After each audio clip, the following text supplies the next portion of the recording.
RB DE1 9TT. UK only. Entrance must be 18 or over. Lines close at 5 p.m. on the 30th of August. Please check the closing time if listening or watching on demand. Good luck. In the GB newsroom, we bring you the news as it happens. With our team of dedicated journalists across the UK, GB News brings you accurate reporting of the day's topical agenda. When the news breaks, wherever and whenever it's happening, we'll be there. This is GB News, the People's Channel, Britain's news channel. I'm Christopher Hope. From pop stars to politicians, I'll interview anybody in a pub who's got a political opinion. Join me every Friday on Spotify, Apple Podcasts, YouTube or gbnews.com, or wherever you get your podcasts. This is GB News, the People's Channel. I'm Patrick Christie's. Every weeknight from 9, I bring you 2 hours of unmissable, explosive debate and headline-grabbing interviews. What impact has that had? We got death threats and the bomb threat and so on. As time passes, she could have said stump. You made my argument for me. My guests and I tackle the issues that really matter with a sharp take on every story. Went everywhere. Something practical could be done. Or I can become something different. Patrick Christie's tonight from 9 p.m. only on GB News, Britain's news channel. Welcome to State of the Nation, daily plunge into the stories shaping our country.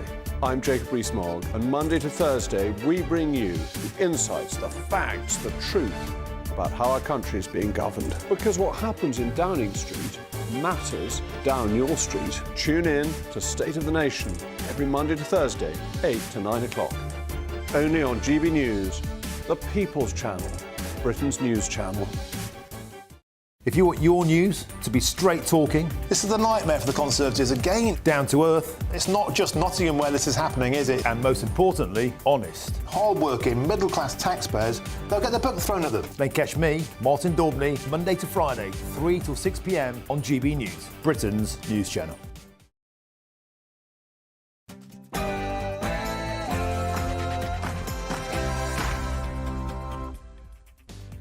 A very good afternoon to you. It's 3 p.m. and welcome to the Martin Daubney Show on GB News, broadcasting live from the heart of Westminster, all across the UK.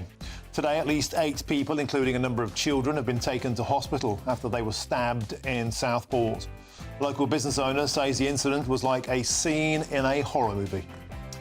And we'll also have the rest of the day's news at 3:30 p.m. today. Rachel Reeves will warn us Britain is broke in her first major speech as Chancellor. The huge sell-off of public buildings, freezes on projects such as HS2 and tax rises expected to fill a £20 billion black hole will spill out what it means for you. And that's all coming between now and 6 o'clock.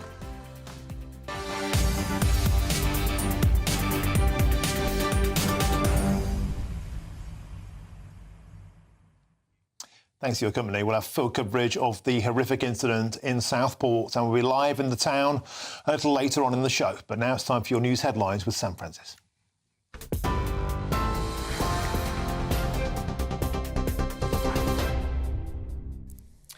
Martin, thank you and good afternoon to you. It's just after 3 o'clock and we'll start then with a roundup of that breaking news we've been covering in the last hour or so, that at least 8 people we now know, including children, have been stabbed during what witnesses are describing as a horror movie attack in Southport, north of Liverpool. Armed police arrested a man and seized a knife at the scene earlier on Hart Street, which is believed to be a children's club.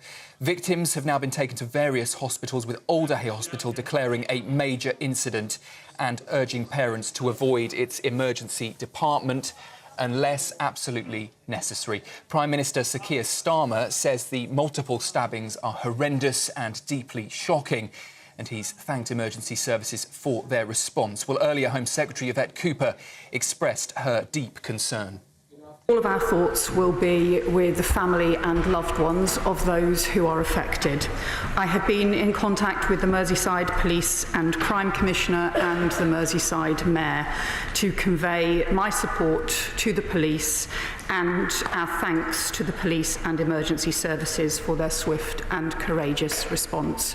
The response to this awful incident is currently unfolding, and the House and the public will be updated in due course. Yvette Cooper there speaking earlier, and we will, of course, keep across that story for you with any more details. Well, junior doctors have reportedly been offered a pay increase of more than 20% in a bid to end their ongoing strike action. Downing Street is remaining tight-lipped, though, about reports of a pay offer for junior doctors that could see, as I say, their earnings increase by around 20%, though it would be over 2 years.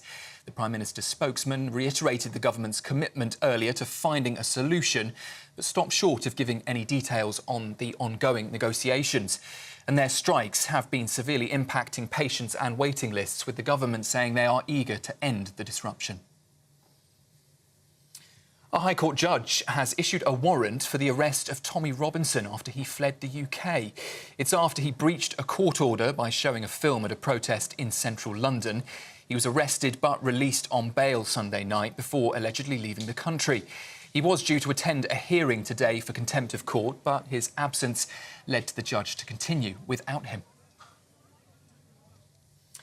The Chancellor is set to announce major spending cuts to plug a £20 billion black hole in public finances, which she is claiming was left by the previous Conservative government. It's understood in the next few minutes, in fact, Rachel Reeves will be axing some road and rail projects and slashing spending on consultants, among various other measures to rein in spending. And she's also expected to accuse Conservatives of covering up what she is calling the true scale of Britain's economic difficulties when she addresses Parliament later. As soon as that happens, we will, of course, bring that to you live. In the meantime, though, the Tories say she's just trying to con the British public so that she can raise taxes. Well, 6 MPs will battle to become the next Tory leader after nominations closed half an hour ago. The winner will be announced on the 2nd of November, we understand. Former Business Secretary Kemi Badenoch became the 6th and the final Tory to join the race. She's promising to refocus the party on Britain's sovereignty and revive confidence in capitalism. That came after Suella Braverman ruled herself out of the race, saying there's little point in her standing because the party's branded her, in her words, mad, bad and dangerous. Global leaders are urging Israel not to escalate tensions with Lebanon after a rocket strike killed 12 children on a football pitch in Golan Heights. Israel and the US have blamed Hezbollah for the deaths. They're claiming the weapon was launched from a part of the region the militant group controls, though the Iranian-backed group has denied any responsibility. Lebanon's foreign minister, though, has condemned the strikes, but says that it shouldn't give Israel a licence to kill. Here, meanwhile, the High Court has ruled that an emergency ban on puberty blockers imposed by the previous Conservative government was lawful. The advocacy group Transactual and a young claimant challenged that order restricting the prescription of the medication, which suppresses the natural production of sex hormones to delay puberty. And the ban was put in place by the now Shadow Health Secretary, Victoria Adkins. Her Labour successor, Wes Streeting, has acknowledged what he's called lots of fear and anxiety around the issue, and he is expected to support the ban moving forward. And finally, some sport for you. There had been some pain, but good news now. There's delight for Great Britain's Tom Pidcock, who surged to gold in the men's cross-country mountain biking this afternoon. Just hours earlier, the defending team eventing champions secured their first gold for Great Britain too, so we're now 2 golds in those events. It follows a shock defeat, though, for Britain's Adam Peaty, who missed out on a historic 3rd consecutive gold medal. That was in last night's 100 metres breaststroke. And there's also been a dramatic first-round win for Andy Murray alongside his partner Dan Evans. In the men's doubles tennis last night, they saved multiple match points to triumph and, of course, kept Murray's career going before he retires at the end of this Games. Kicking off the day earlier, day 3, Tom Daley also won his 5th Olympic diving medal after securing silver alongside his partner Noah Williams in the men's synchro 10-metre final. The pair finished 2nd, though, behind China, while Canada came in 3rd. Those are the latest headlines for now, and we will, of course, keep across the breaking story in Southport and any more gold medals coming into the Team GB. I'm Sam Francis, much more in half an hour. For the very latest GB News direct to your smartphone, sign up to News Alerts by scanning the QR code or go to gbnews.com/alerts.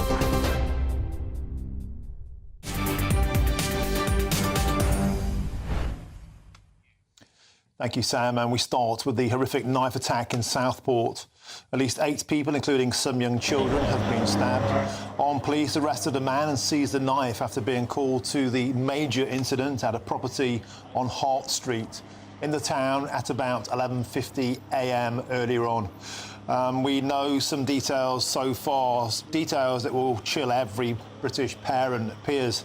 This was at a daycare centre. It was a Taylor Swift dance and yoga event, years 2 to 6. This is the primary school age. Children aged 6 to 11, they most likely would have been in some kind of summer camp, of course, because now term has ended. Millions of parents would do the same with their children to put them into their local school while they work, presumably. We know that a man went into the premises, 13 ambulances were called, 8 stabs, it seems 1 fatality. 3 local hospitals called into emergency action, including the most chilling perhaps, Alder Hey Children's Hospital declared a major incident, and they urged parents to only bring their children to routine appointments if it is urgent. Clearly the intimation there that they were placing this incident as its main priority and dealing with casualties that were arriving. A local business owner had said it looked like something out of a horror film. And for a full update now, if you're just joining us on the show, we're going to cross to our Home and Security Editor, Mark White. Mark, welcome to the show under such chilling and all, circumstances, but just saying there, this will be something that sends chills down the spines of every parent in Britain. This looks like a normal school running at a normal, what appears to be a kind of end-of-term daycare centre for children aged 6 to 11, and then, Mark, a tragedy ensued. Tell us more. Well, of course, it's always deeply shocking any time you get any word of a multiple stabbing incident, but when these incidents also involve the most vulnerable in society, either the very old or the very young, as in this case, then of course it is deeply, deeply concerning. And the reports that we've been getting out from eyewitnesses there of parents in the street screaming at what they witnessed, and obviously the trauma that they're experiencing is very disturbing indeed. What we can confirm is that 3 area hospitals, major trauma centres, including the Alder Hey Children's Hospital in Liverpool, are being used to deal with the casualties. 8 people that have been stabbed, including children, and indeed Alder Hey Children's Hospital has declared a major incident. They are urging parents not to bring their children to the hospital and to divert to other locations, because quite simply all of the specialist trauma teams are involved in dealing with the casualties from this incident in Hart Street in Southport that first came to the attention of the police at 10 to 12 this morning.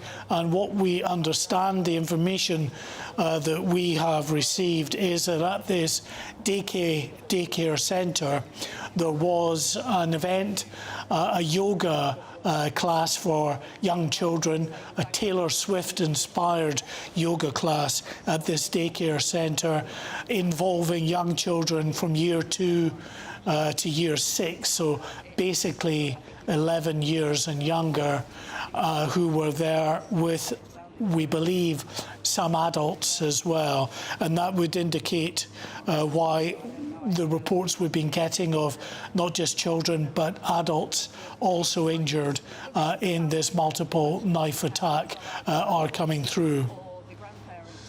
And Mark, the latest information, it was believed to have been taken at the Hart Space, a unit within the Norwood Business Centre behind Hart Street in Southport. Yeah, having one of these end-of-term summer camps that millions and millions of parents across the country, Mark White, will have used, of course, when they're working during the summer term. This is routine, and it's important to point out that the attacker has been apprehended and is in custody, right, Mark? Yes, their main suspect, an alleged attacker, is in police custody and arrested, according to Merseyside Police, by armed response officers. Any incident in which there are reports of a deadly weapon will often get an armed police response. They were there pretty quickly, we're told, unable to effect an arrest, and that has enabled Merseyside Police to now say that they're not looking for anyone else at this stage, and they don't believe that there is a wider threat. So the suspect that they believe was responsible for the attack is the suspect that they've got in custody. I should say some more details coming through as well. The North West Air Ambulance has issued a statement, Martin. They say earlier today we received a call to attend an incident in Southport. Our crew is working closely with other agencies involved, including the police and North West Ambulance Service. They say our priority is the well-being of those involved, and we ask that people resist speculating about the incident and avoid posting images and videos online. We would encourage dashcam or mobile phone footage to be given to the police, as such material could prove vital in any ongoing investigation. Thank you, Mark White, for the latest update. And of course, we'll be crossing back to you throughout the show as information continues to pour in. And I'm joined now by Norman Brennan, who's a former Metropolitan Police officer and is the founder of the Law and Order Foundation. He's also an expert on knife crime. Norman, welcome to the show. Can I first get your take on, of course, there's been a rapid and very effective response from the police and the emergency services. They got a lot of criticism, Norman Brennan, but they once again running into danger dealing with this, and oftentimes what a lot of those people will see will be very traumatic for them too. Absolutely, Martin. My first comments will be my thoughts and prayers, and I'm sure that of millions of other people in Britain, to those involved and their families. And the two primary concerns are that the suspect, who would pose a danger if he was still free, has been neutralised. He's not been shot. From what I understand, he's not been seriously injured, but he's been taken out of circulation. That has to always be the priority. And the second one is that all the victims are now being treated in hospital. I'm sure some may well have life-threatening injuries from what I read into this. And let's just pray that they're all saved and they're in the best hands possible. And here we are again with a major knife attack incident on the streets of Britain. What I want to make clear is this, Martin, is that, again, nobody should speculate. Nobody should be posting on social media horrific and gratuitous images of children or any victim that are suffering. And another overview is this: we've got to be calm.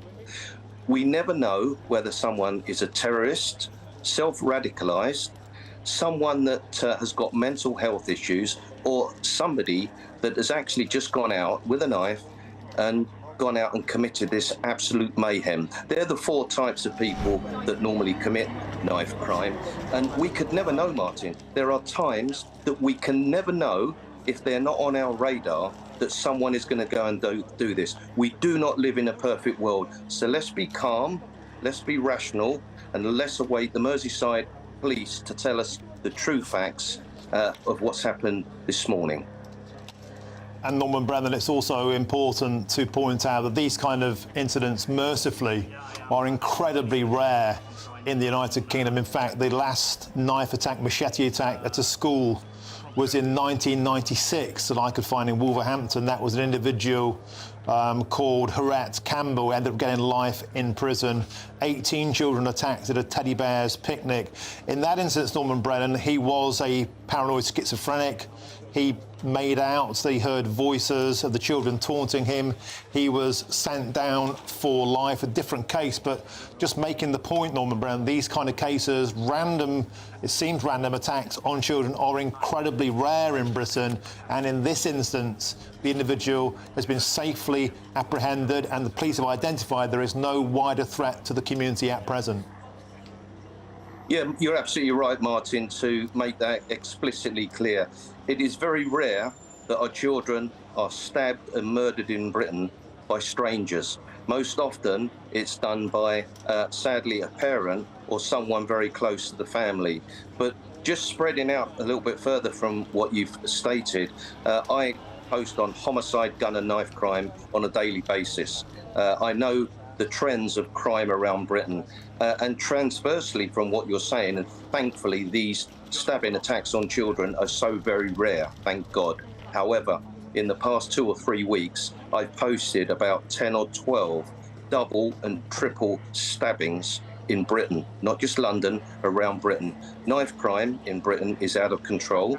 It's at an epidemic stage. The police sadly cannot control it, but thankfully on cases such as this morning in Merseyside, they've got a very good armed response teams there, turned up very quickly, and the public should be proud of the great police officers that, as you rightly highlighted earlier on, run towards danger. They risk their lives, and there are times when the police will risk their lives dealing with a volatile situation, pretty much like we saw almost a week ago, where they may seem to get it wrong. Well, you try being a police officer dealing with probably a life-threatening incident or an incident where you or your colleagues are likely to be seriously injured. We don't have robo-cops. We have human beings that do their best, and you have got one of the best police services in the world, and I think today just highlights how the public should be proud of them.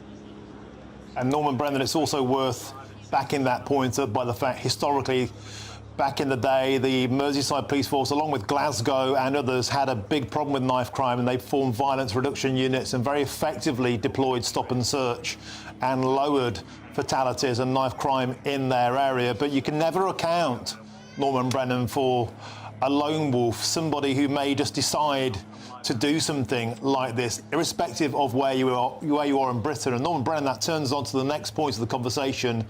The availability of knives, the penalties, the punishment for carrying knives. And I know this is something that you're incredibly passionate about. What would you like to see changed?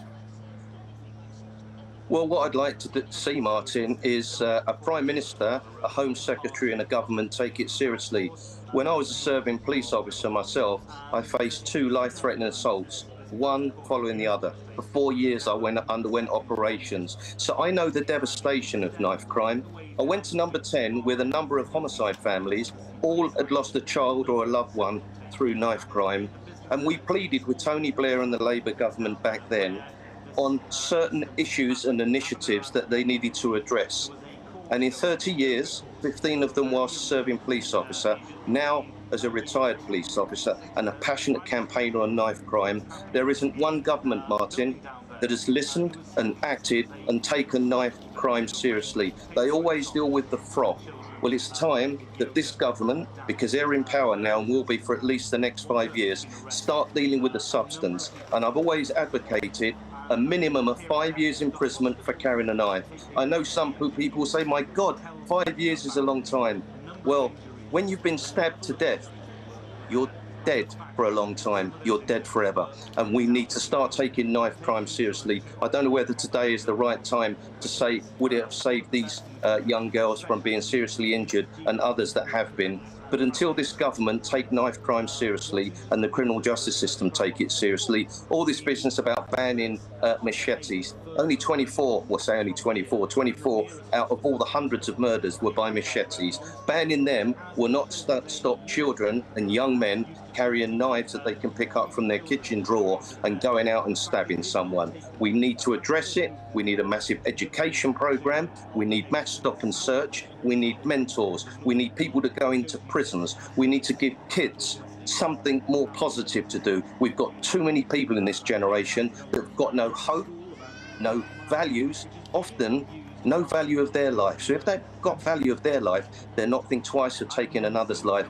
And often it's the police officers that have to challenge these people. We need a big wake-up call and a massive education initiative put into place. Well, Norman Brennan, thank you for sharing your knowledge and, sage-like wisdom on this traumatic day. Norman Brennan, who's a former Metropolitan Police officer and is the founder of the Law and Order Foundation. Thank you very much for joining us on the show. Now, the Prime Minister has also issued a short statement on the major incident in Stockport. Horrendous and deeply shocking news emerging from Southport. My thoughts are with all of those affected. I would like to thank the police and emergency services for their swift response. I'm being kept updated as the situation develops. And this is also what the Home Secretary said in a statement on X, formerly Twitter, Yvette Cooper.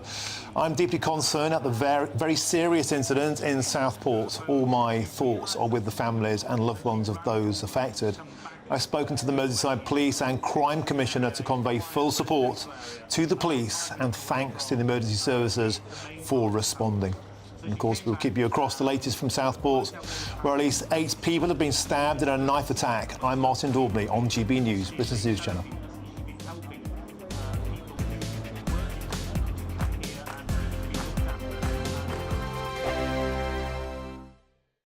Join me, Neil Oliver, every Sunday night at 6 p.m. on GB News. And if an hour is not nearly enough for you, go to gbnews.com for special extended episodes online every Friday at 9 p.m, where we can truly get into the nitty-gritty of what's going on. GB News, Britain's news channel. In the GB newsroom, we bring you the news as it happens. With our team of dedicated journalists across the UK, GB News brings you accurate reporting of the day's topical agenda. When the news breaks, wherever and whenever it's happening, we'll be there.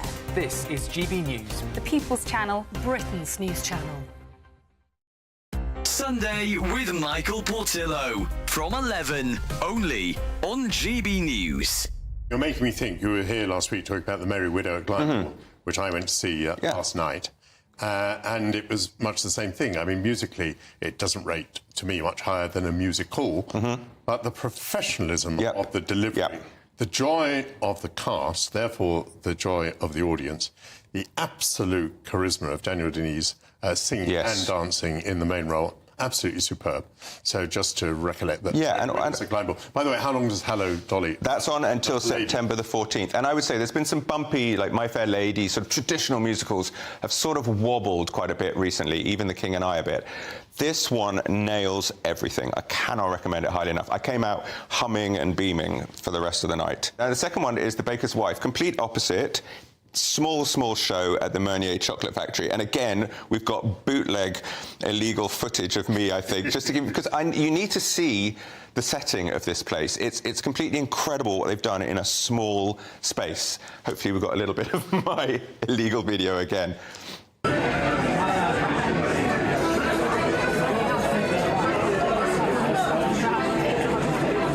It's set up like a 1930s Provence village square. You can see the cafe there at one end.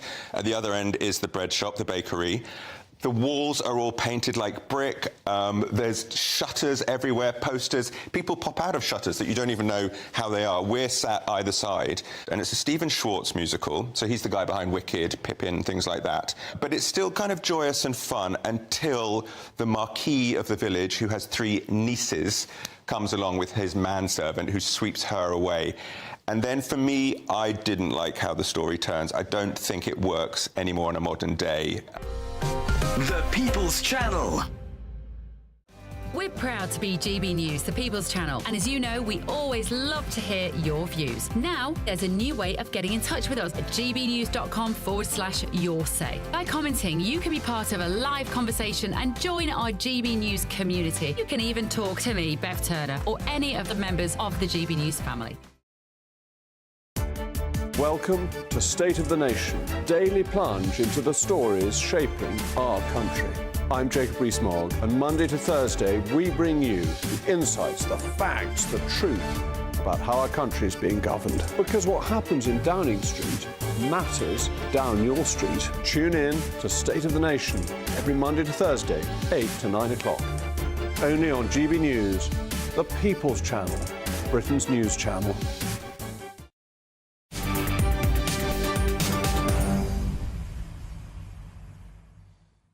Welcome back. It's 3:27. I'm Martin Daubney on GB News. Now let's get more on the developing story in Southport. At least 8 people, including some young children, have been stabbed. Armed police arrested a man and seized a knife after being called to the major incident at a property on Hart Street in the town at about 11:50 a.m. this morning. And I'm joined now by our Homeland Security editor, Mark White. Mark, welcome back.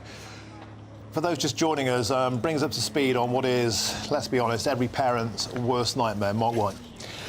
Well, it was just before midday that the police received reports of a stabbing in Hart Street in Southport, which is in the central area of Southport.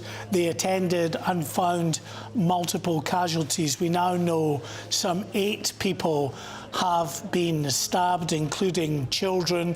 They've been taken to 3 major trauma centres, including Alderhay Children's Hospital, which has declared a major incident and is urging other parents not to bring their children to that hospital for the time being, because the medical staff are involved in dealing with multiple patients in their trauma centre at Alderhay Hospital.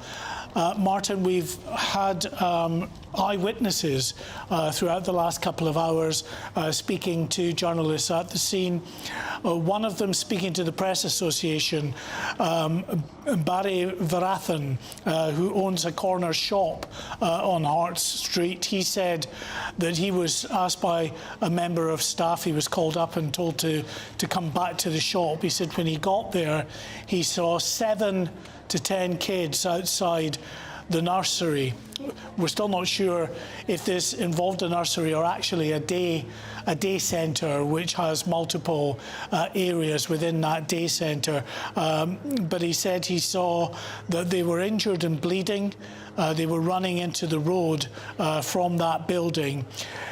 He said that they, from what he could say, had been stabbed. He was indicating to the Press Association that those injuries were in the neck, back and chest area.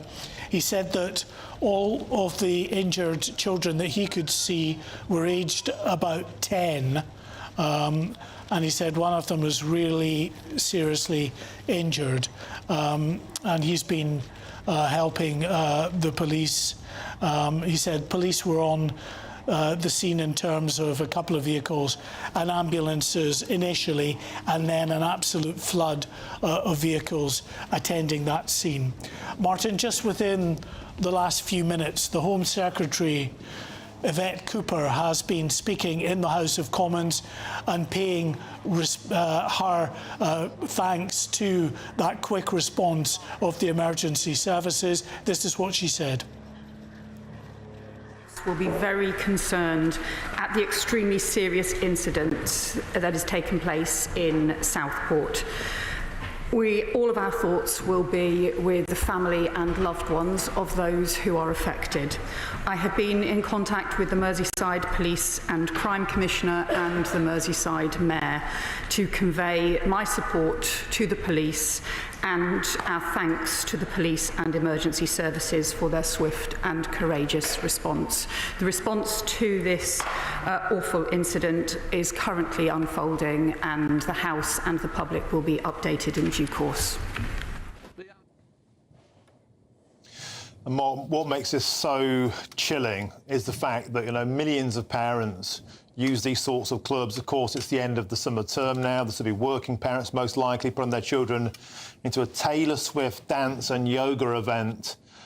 And then this happens. But it's important to point out, Mark, the culprit has been apprehended, he's in custody, and there are believed to be no accomplices. So for now, although traumatised, that community faces no further threat. Is that correct? Well, the suspect has been apprehended, yes. He will still obviously have to be interviewed, investigated, potentially charged and stand trial at some point. But the suspect that the police were looking for was established relatively quickly at the scene and apprehended by armed police at the scene. Now, we don't know, in terms of this suspect, who they were, who they are, what their motivation was, and indeed how cooperative they are being with the police, whether they are trying to explain away events that unfolded in this day centre, or whether they're just saying nothing. If they're saying nothing, that makes the job of the police investigators that bit more difficult, as they have to delve into this individual's background to try to find out what on earth the motivation might have been for this absolutely horrific event.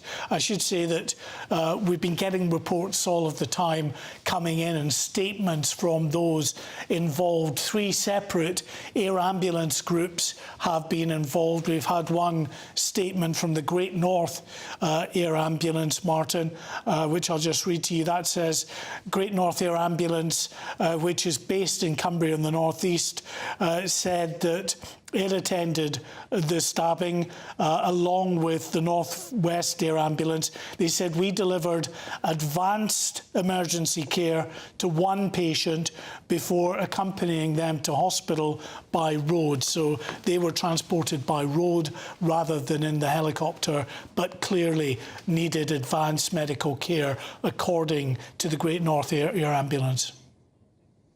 OK, thank you, Mark Wise. And in fact, we're now crossing to Rachel Reeves in the House of Thank you, Parliament. Mr. Speaker.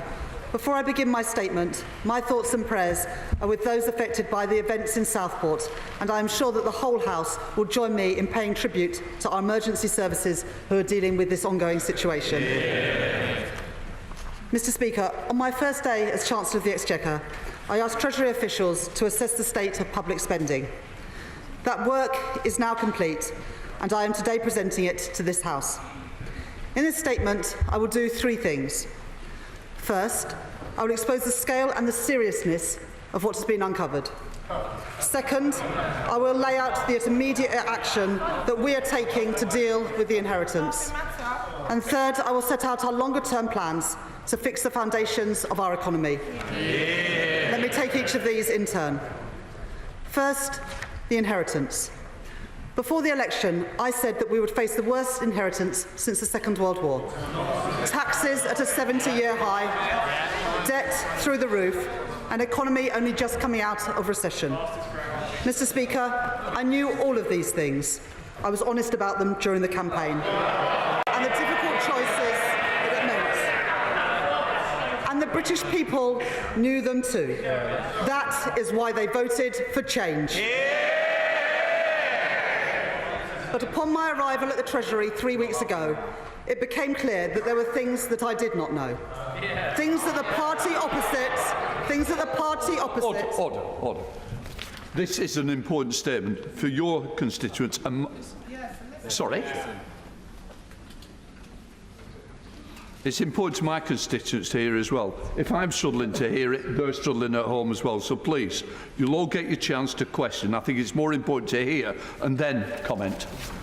Chancellor of the Exchequer.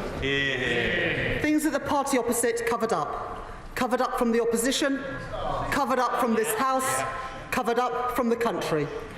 That is why we're today publishing a detailed audit of the real spending situation, a copy of which will be laid in the House of Commons library.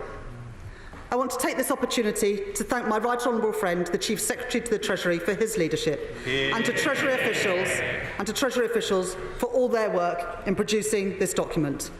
Now let me explain what it has uncovered. Mr. Speaker, the government published its plans for day-to-day spending in the spring budget in March. But when I arrived at the Treasury, on the very first day, I was alerted by officials that this was not how much the previous government expected to spend this year.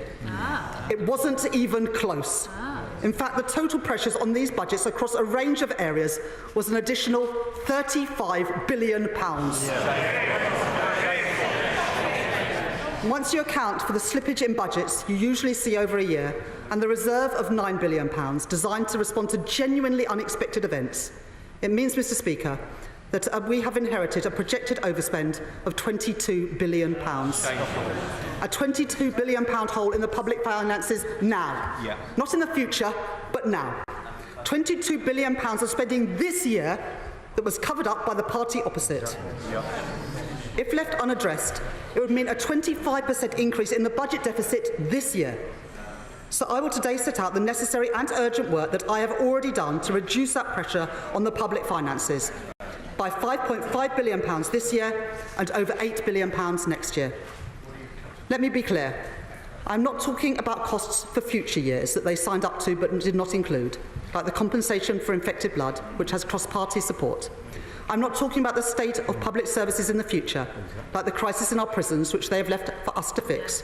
I'm talking about the money that they were already spending this year and had no ability to pay for, which they hid from the country. They had exhausted the reserve, and they knew that, but nobody else did. Yet they ducked the difficult decisions. They put party before country. And they continued. And they continued to make unfunded commitment after unfunded commitment, knowing that the money was not there, resulting in the position that we have now inherited. The reserve, spent more than 3 times over, only 3 months into the financial year. And they told no one. Mr. Speaker, the scale of this overspend is not sustainable. Not to act is simply not an option. We've already seen official ONS figures this month showing that borrowing is higher this year than the OBR expected. And the disaster of Liz Truss's mini-budget shows what happens if you don't take tough decisions to maintain economic stability. Some, including the Leader of the Opposition and the Shadow Chancellor, have claimed the books were open. How dare they? It is not true. And let me tell you why.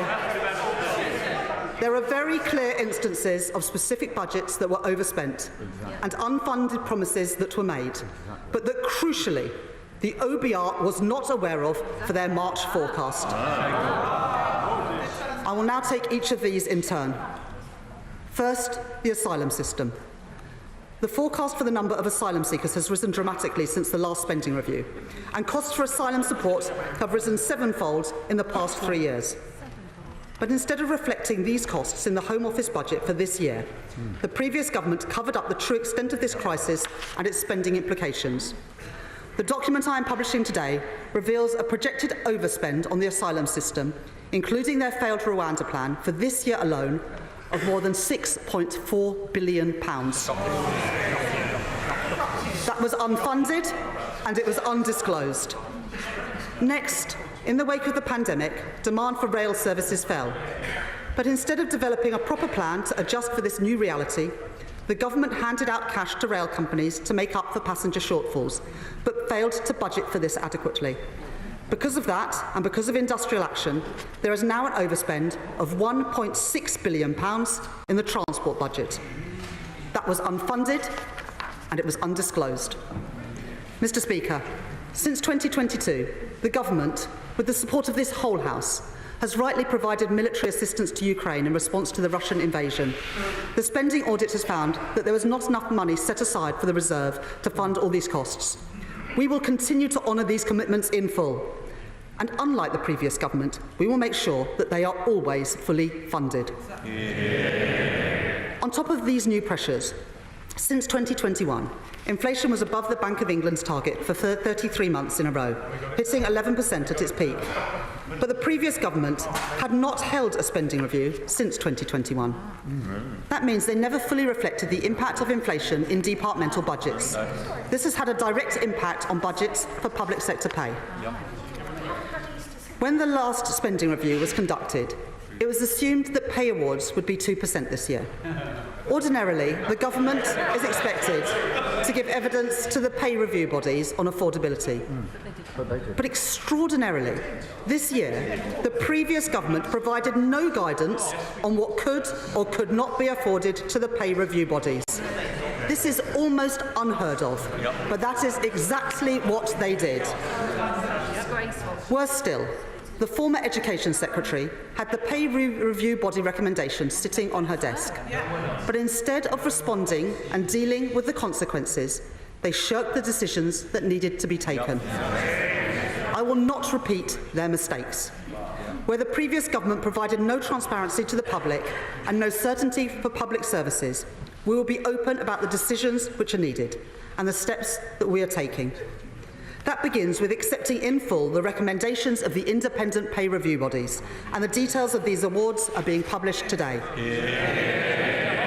That is the right decision for the people who work in, and most importantly, the people who use our public services, giving hard-working staff the pay rises they deserve, while ensuring that we can recruit and retain the people we need. It should not have taken this long to come to these decisions, and I do not want to be in this position again. So I will consider options to reform the timetable for responding to the pay review bodies in the future. This decision is in the best interests of our economy too. The last government presided over the worst set of strikes in a generation. This caused chaos and misery for the British public, and it wreaked havoc on the public finances. Industrial action in the NHS alone cost the taxpayer £1.7 billion last year. That is why I am pleased to announce today that the government has agreed an offer to the junior doctors, which the BMA are recommending to their members. My right honourable friend, the Health Secretary, will set out further details. Let me pay tribute to him. His leadership on this issue has paved the way to ending a dispute which has caused waiting lists to spiral, operations to be delayed, and agony for patients to be prolonged. Today marks the start of a new relationship between the government and staff working in our National Health Service, and the whole country will welcome that. Mr. Speaker, where the previous government ducked the difficult decisions, I am taking action, because knowing what they did about the state of the public finances, they continued to make unfunded commitment after unfunded commitment that they knew they could not afford, putting party before country, leaving us with an overspend of £22 billion this year. Where they presided over recklessness, I will bring responsibility. I will take immediate action. Let me set this out in detail. First, on pay. I have today set out our decision to meet the recommendation of the pay review bodies. Because the previous government failed to prepare for these recommendations in their departmental budgets, they come at an additional cost of £9 billion this year. So the first difficult choice I am making is to ask all departments to find savings to absorb as much of this as possible, totalling at least £3 billion. To support departments as they do this, I will work with them to find savings ahead of the autumn budget, including through measures to stop all non-essential spending on consultancy and government communications. And I am taking action to ask departments to find 2% savings in their back office costs. Mr. Speaker, I will now deal with a series of commitments made by the previous government which they did not fund, because if we cannot afford it, we cannot do it. First, at Conservative Party conference last year, the former Prime Minister announced the introduction of a new qualification, the Advanced British Standard. That is a commitment costing nearly £200 million next year, rising to billions across future years. Mr. Speaker, this was supposed to be the former Prime Minister's legacy, but it turns out he didn't put aside a single penny to pay for it. So we will not go ahead with that policy, because if we cannot afford it, we cannot do it. Next year, the Illegal Migration Act, passed by the previous government, made it impossible to process asylum applications or remove people who have no right to be here. Instead, they relied on a doomed policy to send asylum seekers to Rwanda on planes that never took off, leaving tens of thousands of people stuck in hotels on the public purse. We need a properly controlled and managed asylum system where rules are enforced so that those with no right to be here are swiftly removed. So we have scrapped their failed Rwanda scheme, which placed huge pressure on the Home Office budget. To bring down these costs as soon as possible, my right honourable friend, the Home Secretary, has already laid legislation to remove the retrospective element of the Illegal Migration Act, which will significantly reduce the use of hotel accommodation. These measures will save nearly £800 million this year and avoid costs spiralling even further next year. This was a bad use of taxpayers' money, and we will not do it. Mr. Speaker, the previous government claimed it was levelling up the country. It made promise after promise to the British people. But the spending audit has uncovered that some of those commitments weren't worth the paper that they were written on. At autumn statement last year, the former Chancellor announced £150 million for an investment opportunity fund. But not a single project has been supported from that fund. So following discussions with my right honourable friend, the Deputy Prime Minister, I am cancelling it today. Because if we cannot afford it, we cannot do it. The previous government also made a series of commitments on transport, promises that people expected to be delivered, promises that many members across this House campaigned on in good faith. But the party opposite has failed them. We have seen from the National Audit Office the chaos that the previous government presided over. Projects over budget and delayed again and again.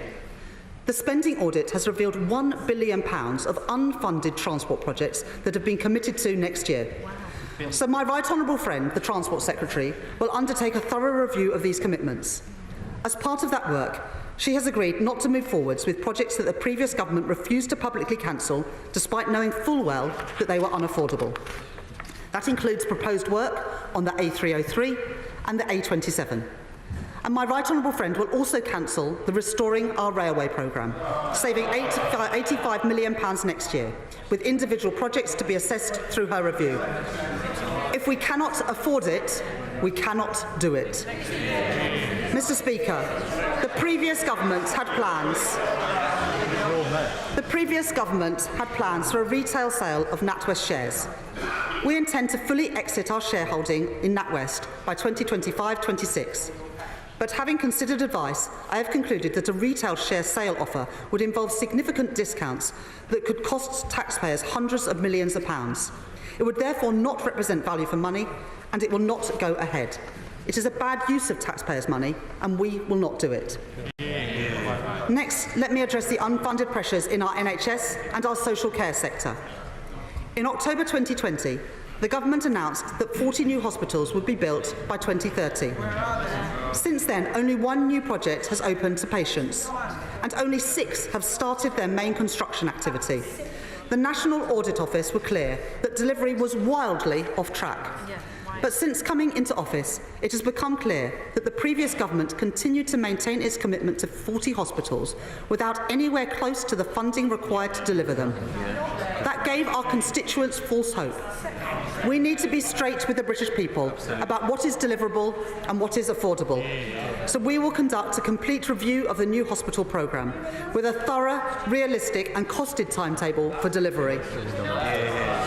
Mr. Speaker, adult social care was also neglected by the previous government. The sector needs reform to improve care and to support staff. In the previous Parliament, the government made costly commitments to introduce adult social care reform charges, but they delayed them 2 years ago because they knew that local authorities were not ready and that their promises were not funded. So it will not be possible to take forward those charging reforms. This will save over £1 billion by the end of next year. Mr. Speaker. Order.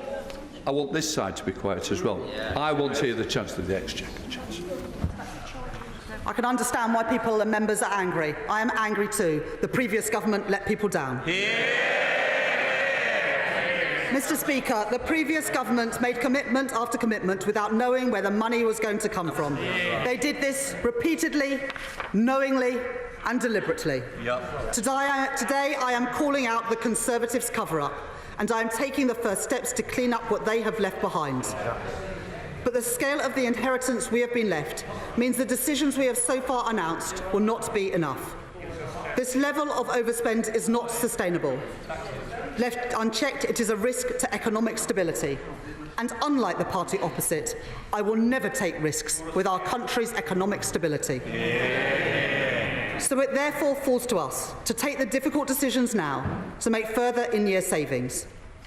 Mr. Speaker, the scale of the situation we are dealing with means incredibly tough choices. I repeat today the commitment that we made in our manifesto to protect the triple lock. But today I am making the difficult decision that those not in receipt of pension credit or certain other means-tested benefits will no longer receive the winter fuel payment from this year onwards.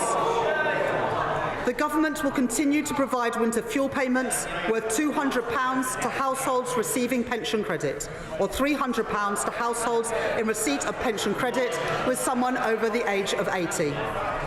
Let me be clear, this is not a decision I wanted to make. nor is it the one that I expected to make. But these are the necessary and urgent decisions that I must make. It is the responsible thing to do, to fix the foundations of our economy and bring back economic stability.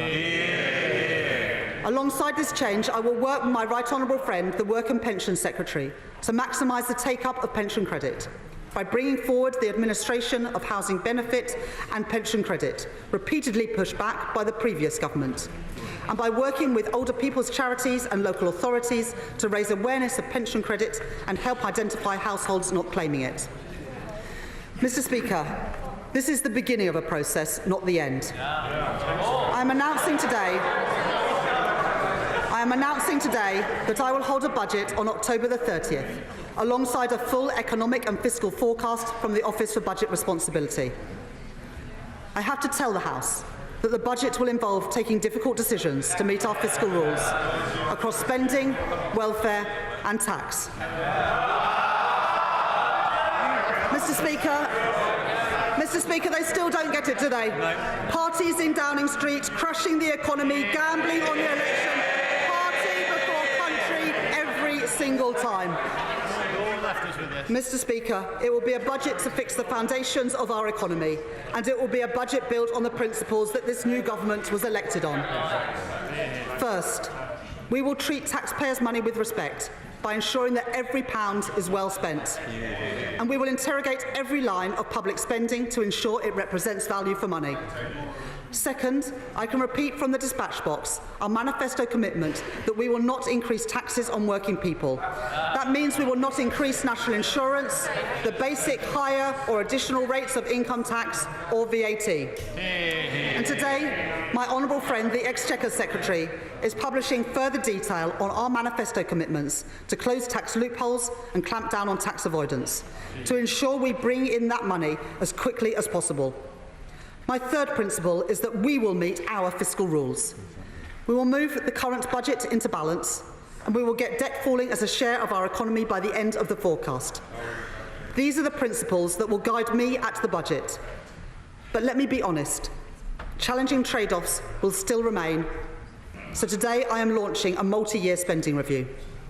This review will set departmental budgets for at least 3 years, providing the long-term certainty that has been lacking for too long. As part of that process, final budgets for this year and budgets for next year, 2025-26, will be set alongside the budget on the 30th of October.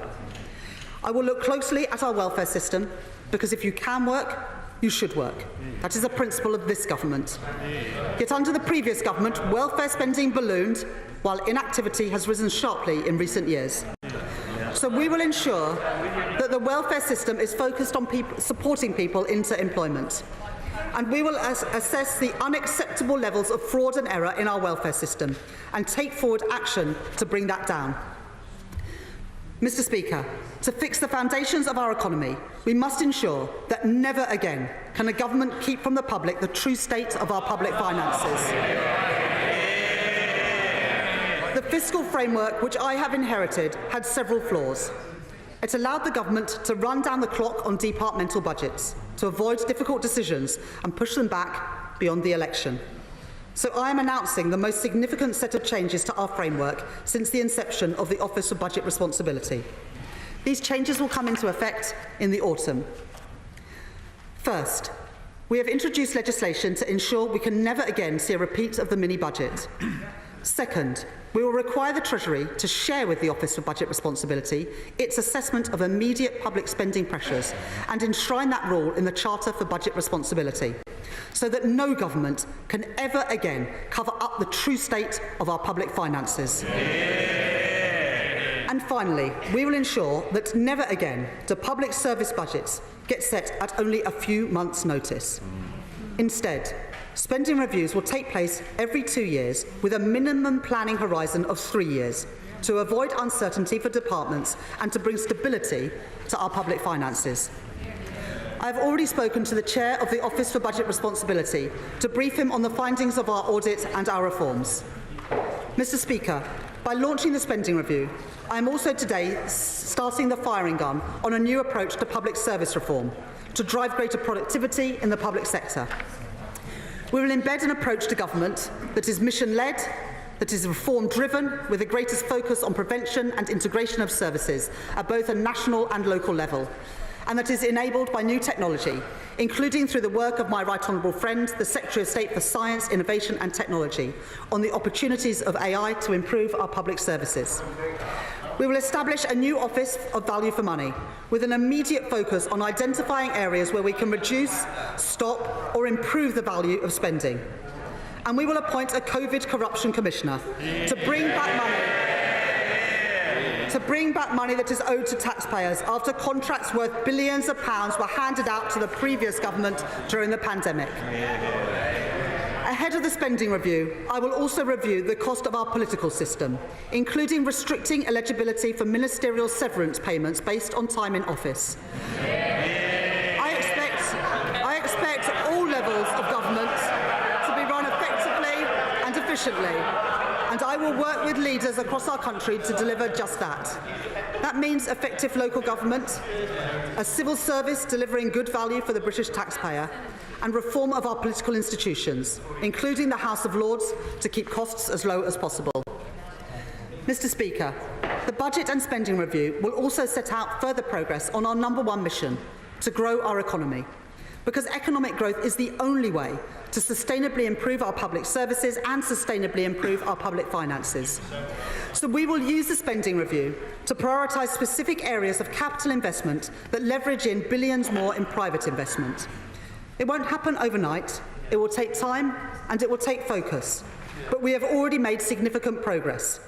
Planning reforms to get Britain building, a national wealth fund to catalyse private investment, a pensions investment review to unlock capital for our businesses, Skills England to create shared national ambition to boost skills across our country, and work across government on a new industrial strategy, driven forward by a growth mission board to ensure we deliver on our commitments. Our country has fundamental strengths on which we can build, and I look forward to welcoming business leaders to the International Investment Summit in Britain later this year. Because I know that if we can create the stable conditions which investors need to thrive, we will return confidence to our economy, so that entrepreneurs and businesses, big and small, know that this is the best place in the world to start and grow a business, because that is the bedrock on which economic growth must be built. Mr. Speaker, the inheritance from the previous government is unforgivable. After the chaos of Partygate, when they knew trust in politics was at an all-time low, they gave false hope to Britain. When people were already being hurt by their cost of living crisis, they promised solutions that they knew could never be paid for. Roads that would never be built, public transport that would never arrive, hospitals that would never treat a single patient. They spent like there was no tomorrow, because they knew that someone else would pick up the bill. And then in the election, and perhaps this is the most shocking part, they campaigned on a platform to do it all over again. More unfunded tax cuts, more spending pledges, but all the time knowing they had no ability to pay for them. No regard for the taxpayer, no respect for ordinary hard-working people. I will never do that. I will restore our country's economic stability. I will make the tough choices. I will fix the foundations of our economy so we can rebuild Britain and make every part of our country better off. I commend this statement to the House. I now call the Shadow Chancellor of the Exchequer, Jeremy Hunt. Thank you, Mr. Speaker, and I thank the Chancellor for advance sight of her statement, and I echo her thoughts for the people and emergency services of Southport. Today, she will fool absolutely no one with a shameless attempt to lay the grounds for tax rises she didn't have the courage to tell us about. Order. Now then, this is the Cabinet. I want it to act like a Cabinet, like a rabble that's trying to shout the Shadow Chancellor. Jeremy Hunt. She says, Mr. Speaker, the information is new. But she herself told the Financial Times, you don't need to win an election to find out the state of public finances, as we've got the OBR now. Paul Johnson of the IFS says the state of public finances were apparent pre-election to anyone who cared to look, which is why he and other independent figures say her argument is not credible and won't wash. Those public finances were audited by the OBR just 10 weeks before the election was called. We're now expected to believe that in that short period, a £20 billion black hole has magically emerged. But every single day in that period, in fact since January, in line with constitutional convention, she has had privileged access to the Treasury Permanent Secretary. She could find out absolutely anything she needed. So will she confirm today to the House she did have meetings with the Permanent Secretary of the Treasury before the election? Will she tell the House if they discussed public finances? Will she tell the House if they discussed any of the pressures she's talking about today? And if so, why are we only hearing today what she wants to do about them? That's why today's exercise is not economic, it's political. She wants to blame the last Conservative government for tax rises and project cancellations she's been planning all along. The trouble is, even her own published numbers expose the fiction behind today's announcement. Just 4 days ago, she presented to the House the government's estimates of spending plans for the year. Those estimates are a legal requirement, and the official guidance manual is clear. Departments are responsible for ensuring that estimates are consistent with their best forecast of requirements.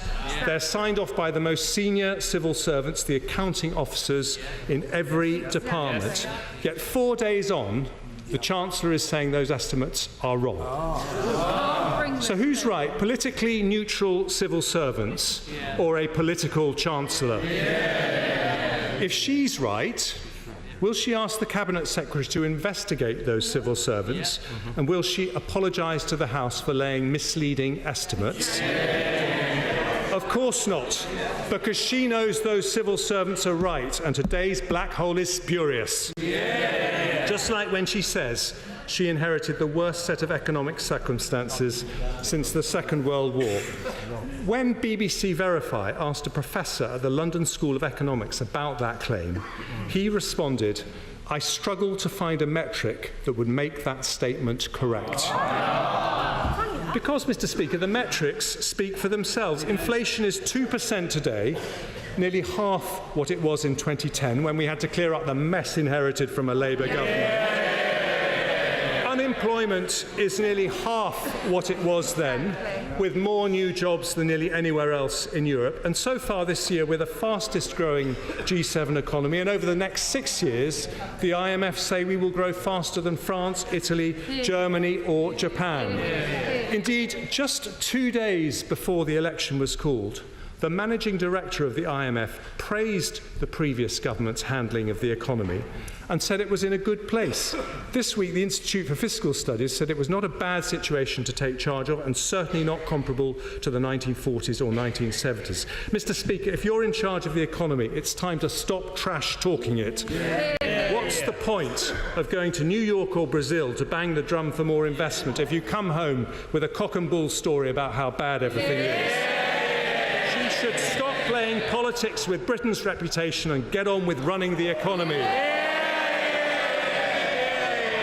So when it comes to public finances, will she confirm to the House that far from being broke and broken, as Downing Street briefed the media, the forecast deficit today is 4.4% compared to 10.3% when Labour left office in 2010. In other words, when Labour was last in office, we were borrowing double current levels.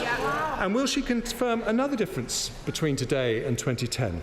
The Conservatives came to office then being honest about our plans and saying very straightforwardly we needed to cut the deficit, whereas she's just won an election telling us repeatedly taxes will not go up. How many seats were won on the back of commitments not to raise tax, while she's quietly planning to do the exact opposite?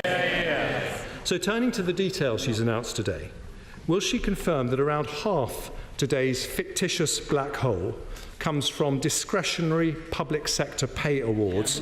In other words, not something she has to do, but something where she has a choice.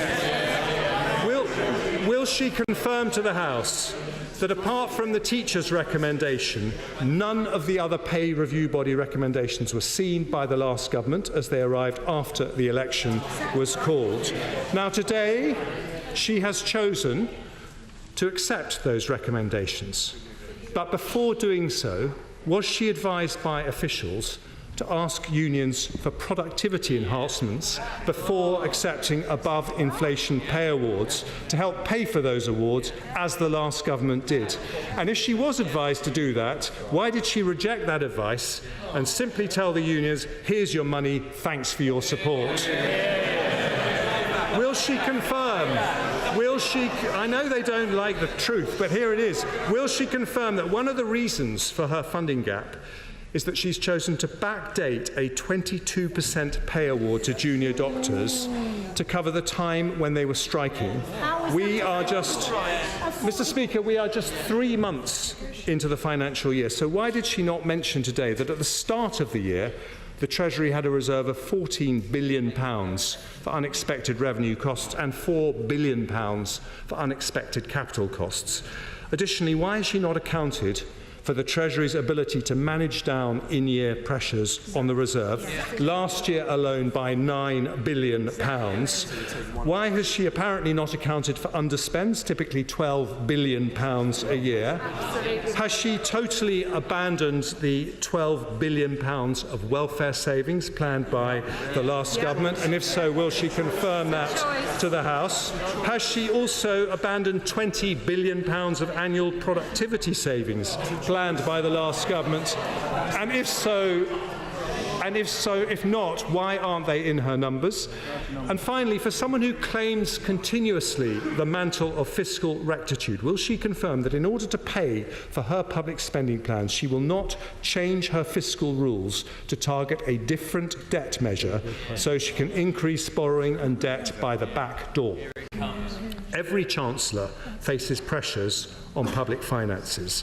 After a pandemic and energy crisis, those pressures are particularly challenging, which is why in the autumn of 22, the previous government took painful but necessary decisions on tax and spend. But we knew going forward that if we continued to take difficult decisions on pay, productivity, and welfare reform, we could live within our means and start to bring taxes down. She, on the other hand, knew perfectly well a Labour government would duck those difficult decisions. She's caved into the unions on pay, left welfare reform out of the King's speech, soft-pedalled on our productivity programme, and that is a choice, not a necessity. And that choice means that taxes will have to go up, and she chose not to tell us before the election. Instead, in 24 days, just 24 days, she's announced £7.3 billion for GB Energy, £8.3 billion for the National Wealth Fund, and around £10 billion for public sector pay awards. That's £24 billion in 24 days. Around £1 billion for every day she's been in office, leaving taxpayers to pick up the tab for her profligacy. And doing it this way, she makes the first major misstep of her time as Chancellor, because that great office of state depends more than any on trust. In her first big moment, she breaks that trust with an utterly bogus attempt to hoodwink the public about the choices she has. Over 50 times in the election, they told us they had no plans to raise taxes. Now, in a U-turn that will forever shame this Labour government, she is laying the ground to break her word. And when she does, her first budget will become the biggest betrayal in history by a new Chancellor, and working families will never forgive her.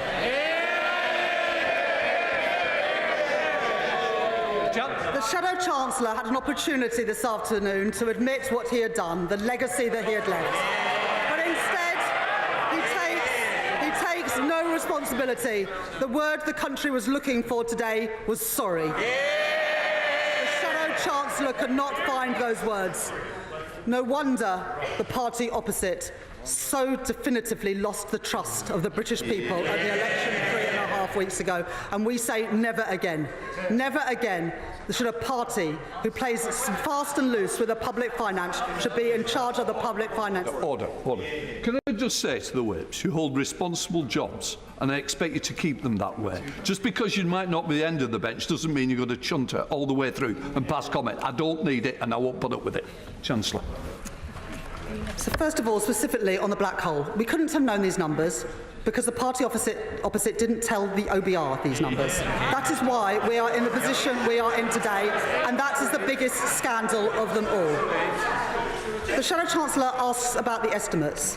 Well, the estimates that we laid yesterday, he should recognise them because he produced them. Yep. We had to lay those estimates to allow public spending to continue. Yep. But since those estimates were produced, information was given to us by Treasury officials about the true scale of the overspending by the party opposite. And the Shadow-Chancellor mentions the IFS. Well, Paul Johnson from the IFS has just said that it appears that these overspends are genuinely unfunded. The words not of me, but the Independent Institute for Fiscal Studies, which the Shadow-Chancellor referenced. The Shadow-Chancellor mentioned what happened to the reserve. Well, the reserve has been spent, Shadow-Chancellor. It was spent by you 3 times over. That is why we are in a position of a £22 billion in-year gap between spending that was happening and the funding to produce it. Now, if the Shadow-Chancellor could do all the things that he spoke about today, why weren't they in the forecasts? If he was able, as he says, to make those in-year changes on welfare and on productivity, then they would have been in the forecasts. They were not. On the issue of the pay review bodies, the previous government set the remit for the pay review bodies, but they refused to give them any indication of affordability. That is almost unprecedented. The teachers reported before the election, and that recommendation sat on the former Education Secretary's desk. Today we are drawing a line on the industrial action. The £1.7 billion cost to the NHS alone last year, 1.4 million cancelled appointments. And we are incorporating a third of those pay increases into efficiencies into our public services, as the Shadow-Chancellor suggested that we should. And when it comes to tax, I'm not going to take any lessons from the party opposite. The party opposite who took the tax burden to the highest level in 70 years. Mr. Speaker, the response of the Shadow-Chancellor today just confirms what we already knew. This previous government was deluded, out of touch and grossly irresponsible. Today, we begin to fix the mess that they have created. Clive Betts. Thank you, Mr. Speaker. In 2010, we repeatedly heard the words that the Labour government didn't fix the roof while the sun was shining. Isn't the case with the previous government? Not merely didn't they fix the roof, they actually destroyed the whole foundations of our public services. Could I, amongst the difficult decisions, just welcome 2 points that my right honourable friend made.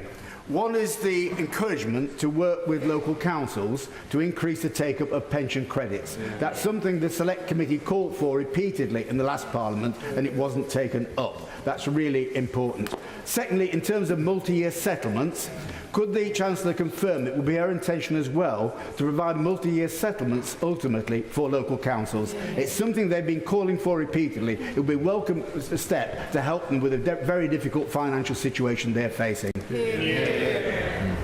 Chancellor. I thank my honourable friend for those questions. First of all, yes, I can confirm that we will be doing multi-year settlements with local authorities as well as with government departments. It's incredibly important that government departments and local authorities can plan for the future, knowing what money is available, rather than running down the clock towards the end of the year. I would like also to thank my honourable friend for welcoming the announcement I made today about working with local government to improve the take-up of pension credit. It is woeful that the take-up of pension credit is so low. It is vital that everybody gets the money that they're entitled to, especially pensioners, and that's why we've taken on those recommendations from elderly people's charities today to ensure that we work with local government to boost take-up of that benefit. Lib Dem spokesperson Sarah Aldey. Thank you, Mr. Speaker. I thank the Chancellor for advance sight of her statement, and I'd like to associate myself with the expressions of gratitude towards our emergency services, and the thoughts of all Liberal Democrats were those affected by the incident in Southport. Years of Conservative chaos and mismanagement have left our economy on life support and in desperate need of emergency care, and things cannot go on like this any longer. We must now revive growth by getting people off NHS waiting lists and back into work. So we urge the government to invest wisely in GPs, dentists and hospitals. And Rachel Reeves there was giving her statement.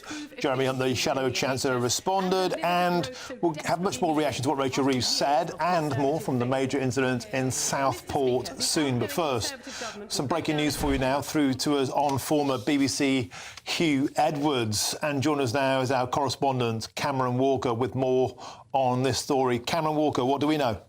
Martin, we've just had a statement through from the Metropolitan Police confirming that the former BBC News presenter Hugh Edwards has been charged with 3 counts of making indecent images of children. That is following a police investigation. I'll read out the statements from the Metropolitan Police. Hugh Edwards, 62 years old, of Southwark, London, has been charged with 3 counts of making indecent images of children following a Metropolitan Police investigation. The offences, which are alleged to have taken place between December 2020 and April 2022, relates to images shared on a WhatsApp chat. Edwards was arrested on the 8th of November 2023. He was charged on Wednesday, the 26th of June, following authorisation from the Crown Prosecution Service. He has been bailed to appear at Westminster Magistrates Court on Wednesday. So that is this Wednesday coming. The police are also reminding the public and the media that this is, of course, an active case and nothing should be published that could prejudice any court appearances. Now, remember that Hugh Edwards, the former BBC presenter, the BBC announced last week that he was paid more than £475,000 by the BBC last year before he resigned. So just to recap, Hugh Edwards, former BBC presenter, has been charged with 3 counts of making indecent images of children. He will appear in court on Wednesday. Okay, thank you, Cameron, for that update. And let's go back now and get reaction to what Rachel Reeves said in the House of Commons. I'm joined in the studio by our reporter, Adam Cherry. Adam, so a bold statement, a lengthy statement. Rachel Reeves started off by pointing out the size of the black hole increased from 20 billion this morning to 22 billion, and a phrase she kept repeating: if we cannot afford it, we cannot do it. Adam, what leapt out to you in her rather scything cuts? Well, first of all, this is clearly a Chancellor who knows she has an enormous mandate and can do this early in the Premiership, because it's only 3 weeks since the election. So if you're going to grasp the nettle, now's the time to do it. And, I mean, blimey, there's a lot here, isn't there, as you said. So 22 billion, that's worse than was briefed out. We expected 19 to 20. Biggest headline news here is on the winter fuel payment, which is now being means tested. I mean, this is something that you would expect to see from a George Osborne. This really reminded me of the 2010 coalition government with George Osborne using similar rhetoric. If we can't afford it, we can't do it. And so there's more to come on this. So we also learned that the budget itself, when really the other part of this story is delivered, tax rises, that will come on the 30th of October. And she didn't shy away from saying, look, this is going to be a painful statement. So we did expect that, but nonetheless, I think seeing it in the Commons and seeing the energy in the room and how furious Jeremy Hunt was to see his and the former Prime Minister Rishi Sunak's legacy, if you want to call it that, torn up in front of them so aggressively was really quite something. Yeah, and she went into some detail. £5.5 billion of costs to be cut this year.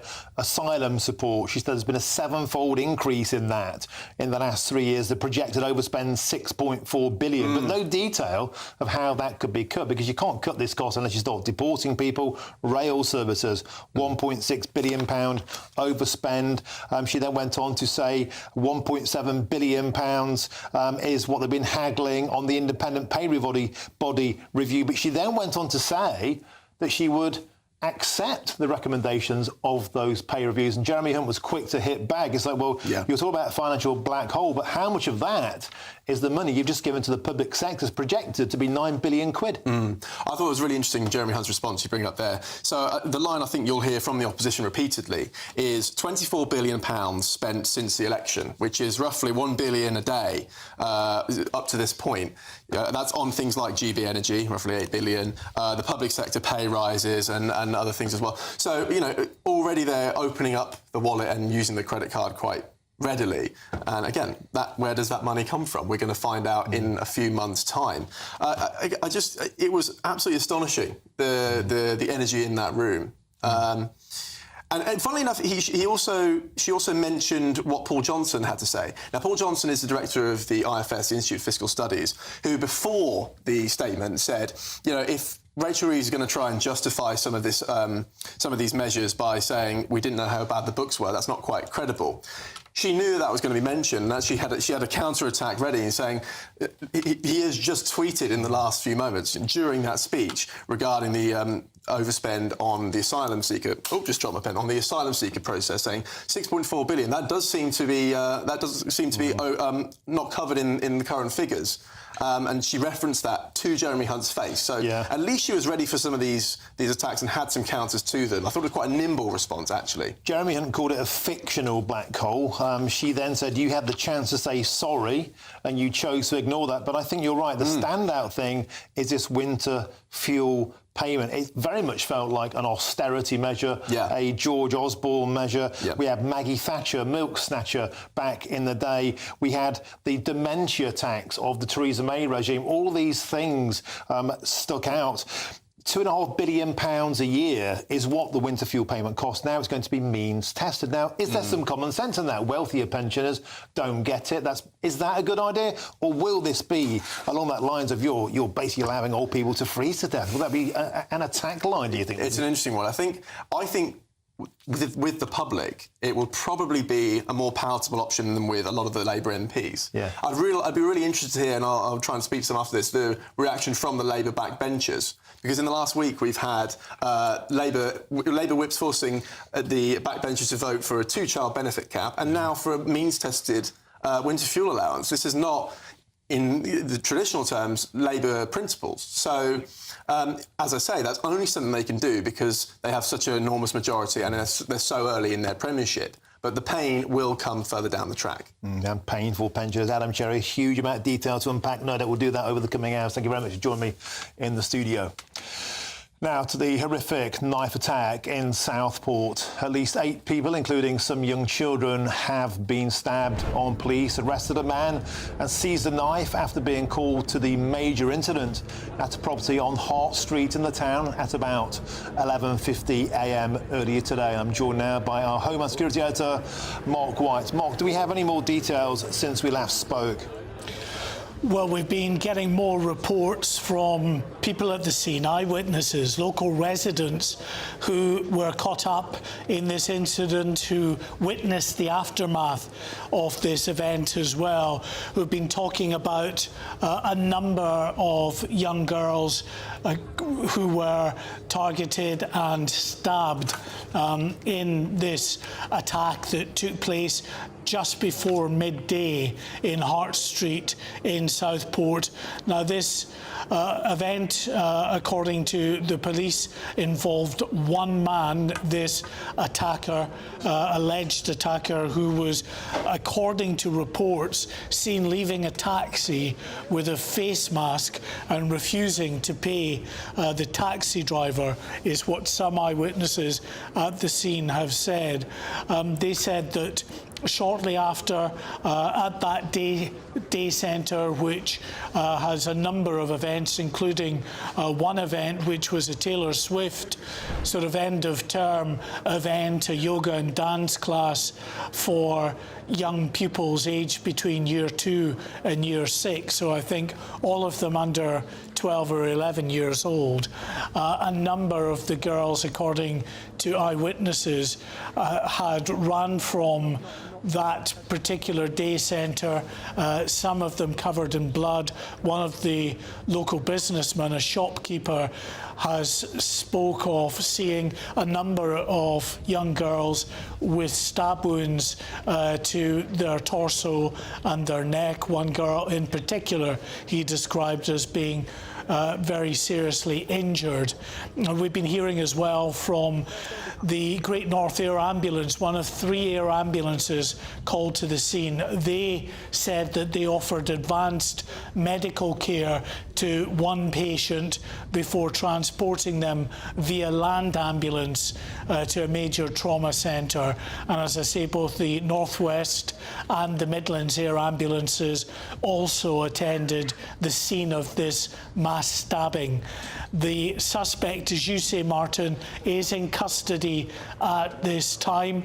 Police are saying there is no wider threat, so in effect saying they don't believe anyone else was involved. But depending on what they find out about their suspect, that will determine just how wide the investigation goes. We've been hearing from the Home Secretary, Yvette Cooper, who's been speaking in the House of Commons and paying tribute to the speed of the emergency services. This is what she said. All of our thoughts will be with the family and loved ones of those who are affected. I have been in contact with the Merseyside Police and Crime Commissioner and the Merseyside Mayor to convey my support to the police and our thanks to the police and emergency services for their swift and courageous response. The response to this awful incident is currently unfolding, and the House and the public will be updated in due course. Thank you so much, Mark Wyatt. An astonishing story has come up here. A neighbour saved 10 children and got them to the safety of his house. If there's some decency in this traumatic event, Mark Wyatt, it's the heroic activities of ordinary citizens who step in and become superheroes. Thank you so much, Mark Wyatt. That main suspect, as you said, in custody, and for now the community, although ravaged by this earlier incident, for now safe. Thank you very much, Mark Wyatt, and we'll bring you the latest from Southport throughout the show. I'm Martin Daubney on GB News, Britain's news channel.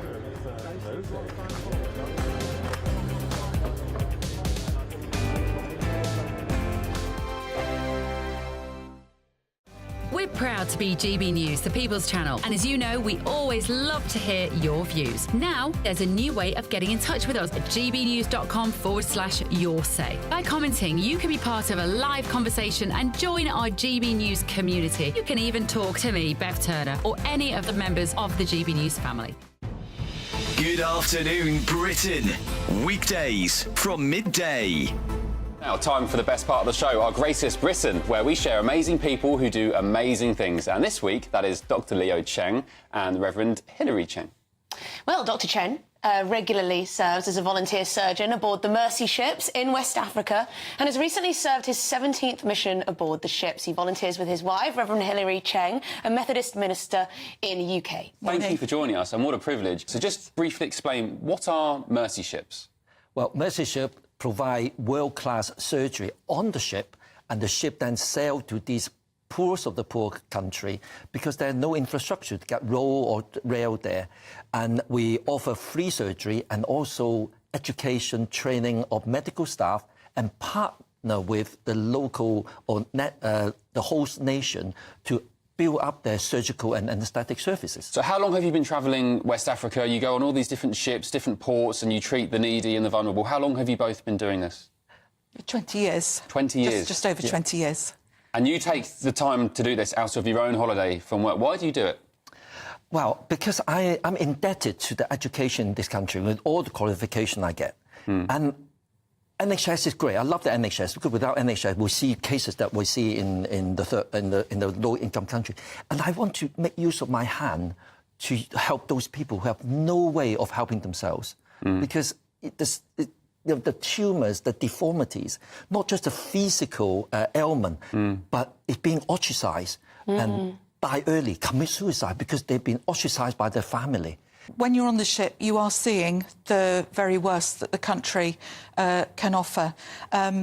I find it a great privilege to work alongside these people. GB News, the People's Channel. Join me, Nana Okoye, for an informative, interactive news programme with a difference. It's fun. It's true. You're not wrong. No one will be cancelled. Lovely. Join me from 3 p.m. every weekend, only on GB News, Britain's news channel.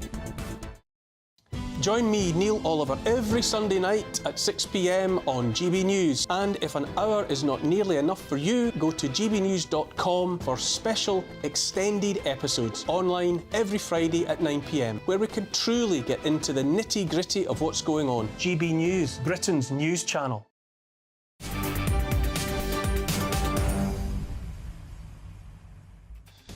Welcome back. It's 4:32. I'm Martin Daubney on GB News. We'll cross the line to Southport after that terrific knife attack a little bit later. But first, it's your headlines with Polly Middlehurst.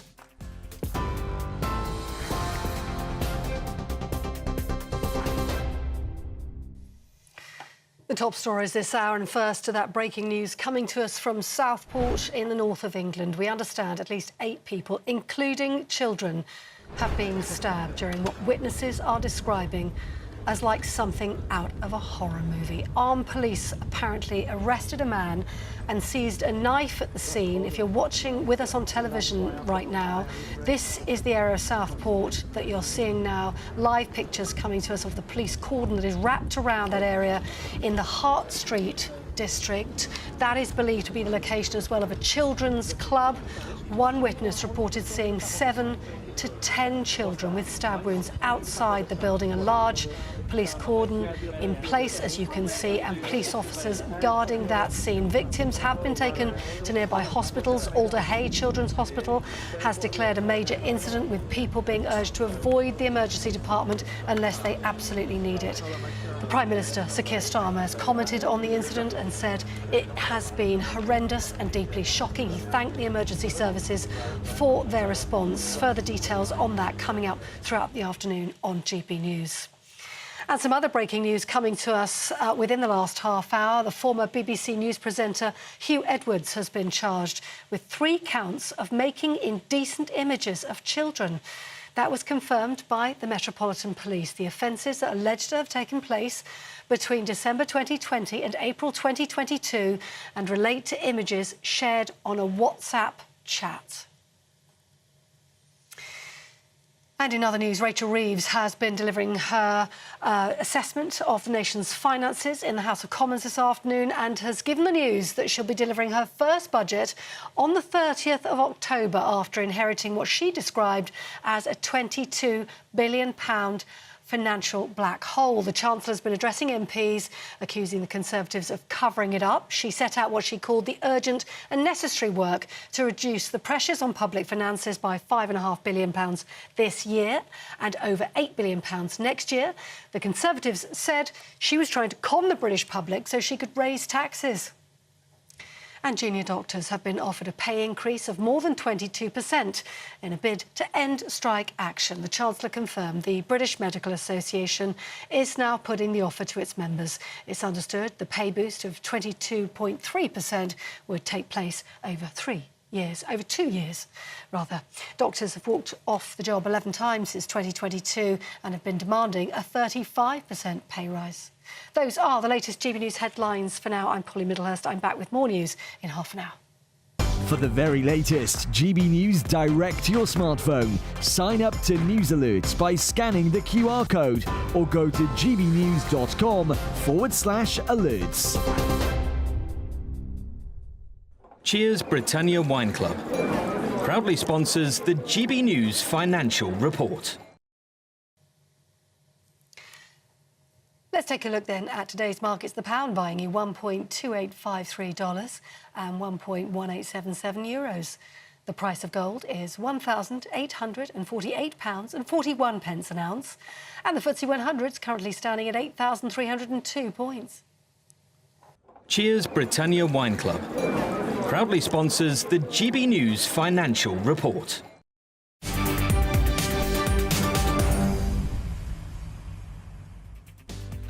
Thank you very much, Polly. Now, we'll keep you across developments in Southport throughout the rest of the show and the rest of the day. I'm Martin Daubney on GB News, Britain's news channel.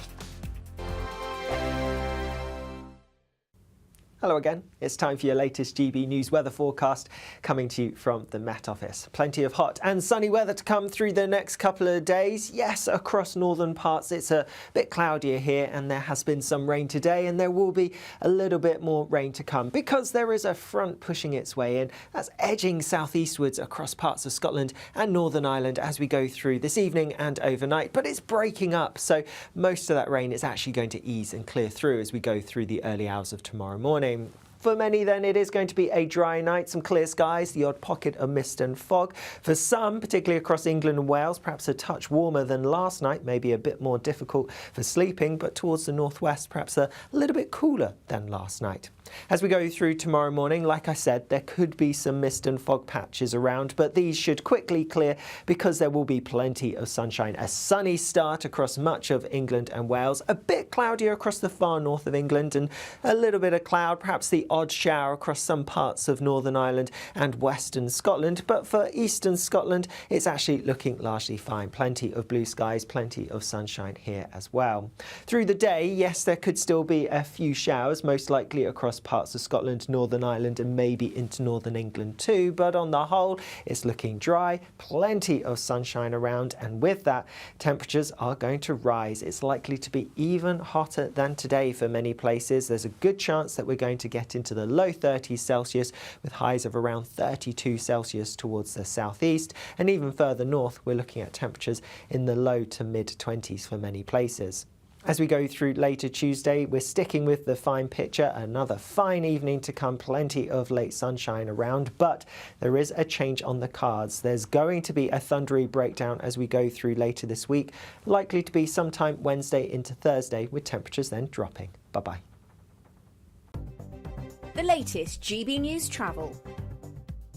Good afternoon, I'm John Vincent. Queues on the M8 westbound in Renfrewshire. There's a lane closed for an accident between junction 26 Hillington and 27 for Paisley. Long delays on the M6 southbound in Cheshire. 3 lanes closed for an accident just before junction 17 Sandbach. Queues on the M25 clockwise in Kent due to an earlier accident between junction 5 for the M26 through to the Clackett Lane services. That's in the roadworks area.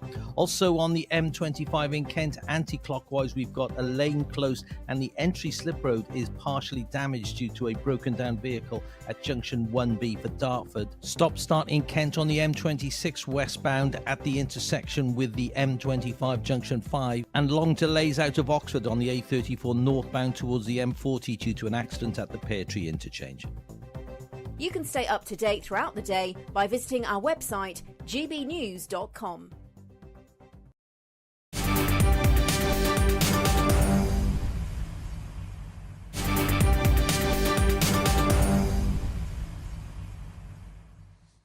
Welcome back. Your time is 4:39. I'm Martin Daubney on GB News. Now, more on the horrific knife attack in Southport. At least 8 people, including some young children, have been stabbed. One police arrested a man and seized a knife after being called to the major incident at a property on Hart Street in the town at about 11:50 this morning. We cross to the scene now to speak to local reporter Patrick Trollope. Patrick, welcome to the show. Details are emerging of eyewitnesses talking about a cohesive community, a community where everybody seems to know each other, struck by the most unimaginable horror as these eyewitness accounts start to emerge. Patrick, tell us, what are you hearing on the ground? The area's in shock. We've been asked to not speculate still on the ongoing investigation. There's a lot of rumours and a lot of information flying around, some of it true, some of it incorrect. OK. We know that a man has been arrested. We know he's detained, and we're aware that for now there's no immediate threat to locals in the area. Significant police presence we can still see is starting now to really take part. Of course, there's a lot of evidence to go through, but in terms of the reaction from the community, what can you tell us about the levels of shock that's being felt there on the ground, Southport? Yeah, I think everybody's just stunned in the area. Everybody's just looking at who are in the area are just looking completely stunned and just can't take it in. Patrick, we're hearing stories here about a local who came out and took 10 children that were fleeing the scene, got them into his house to keep them safe. Another is of a local who works as a nurse, and she was saying that everybody here must know somebody who went to this care centre, this children's club, a tight-knit community, and this will have a huge impact as the details emerge. It will do. It's going to have a very tight. It's a very, very tight-knit community, so it's going to be very, very have a huge impact on people. It's very hard to describe the mood in the area. Okay. Thank you, Patrick Trobb. Obviously, stunned there, as there's no understanding, no surprise at all. Thank you very much for joining us from the scene there live in Southport. Now, earlier on, we spoke to former police officer Peter Kirkham about the incident in Southport, and here's what he had to tell us. It will have been everybody that's available as quickly as possible. When you've got young people involved in an incident such as this, and you've got the scale of the incident such as this, that will have become plain fairly rapidly once the calls started coming in, then it is the case of sending everybody that's available as quickly as possible. In the media, you're finding that we're still in a stage of confusion about what has happened. Well, that's exactly what the officers would find themselves in when they arrived, trying to establish what's gone on, trying to establish who the victims are, trying to ensure that everything is done to preserve life and deal with the injured parties, especially the children. And also to try and establish who has been responsible, try and identify them, locate them and detain them. So there's a load of things that all need doing at once, and it's a time when you initially have got few resources. They then keep turning up in quick succession, and you're trying to brief those officers and deploy them as best you can until some sort of order can be maintained, established and maintained at the scene. That's Peter Kirkham. We'll have much more on Southport throughout the show, of course. And a reminder of the story that we broke earlier this hour. The former BBC presenter Hugh Edwards has been charged with making indecent images of children. The broadcaster faces 3 charges over alleged crimes committed between December 2020 and April 2022. Edwards quit the BBC in April after 40 years of anchoring both BBC News and acting as their lead presenter for royal and political events. He was arrested last November and will appear at Westminster Magistrates Court this Wednesday. I'll be joined by a former police officer shortly to get his reaction to those stabbings in Southport. I'm Martin Daubney on GB News, Britain's news channel.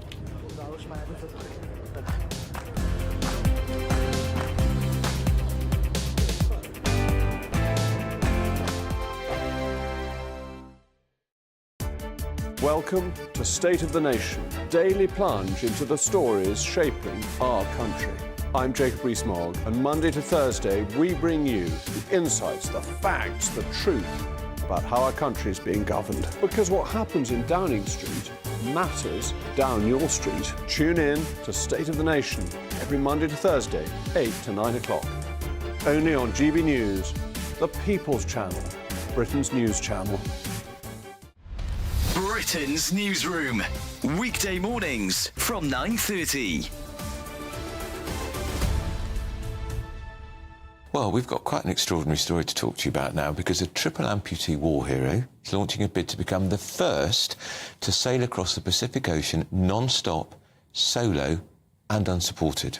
Craig Wood was blown up as a teenager by the Taliban in Afghanistan, but now he's hoping to change the perception of disabled people and raise money for other limbless veterans like himself. And Craig joins us now. Morning. So, Craig, you are extraordinary. You are planning to take up to 80 days to sail from La Paz in Mexico to Japan. Yeah. How many miles is that? It'll be over 6,000. Amazing. Amazing. And it will take you how long? The minimum it's going to take me is 60 days. It could be up to 80. Yeah. And that's on your own. You've done plenty of this before, haven't you? You've done lots of solo sailing. Yeah, I've done quite a bit of solo sailing, but not as big as this. It is the world's biggest ocean, after all. And why that particular route? I wanted it to be a challenge, not just for me, but for anyone. Right. So any able-bodied person can look at this and go, wow, that is difficult. Yeah. And so that was the main drive. Then it's become a bigger thing than that now. Now I'm raising money for charity, and I can truly inspire people to change their perception on what is possible for disabled people. And if you don't mind, can we ask you what happened in 2009 in Afghanistan? What were the circumstances of your injury? I was on a normal routine foot patrol.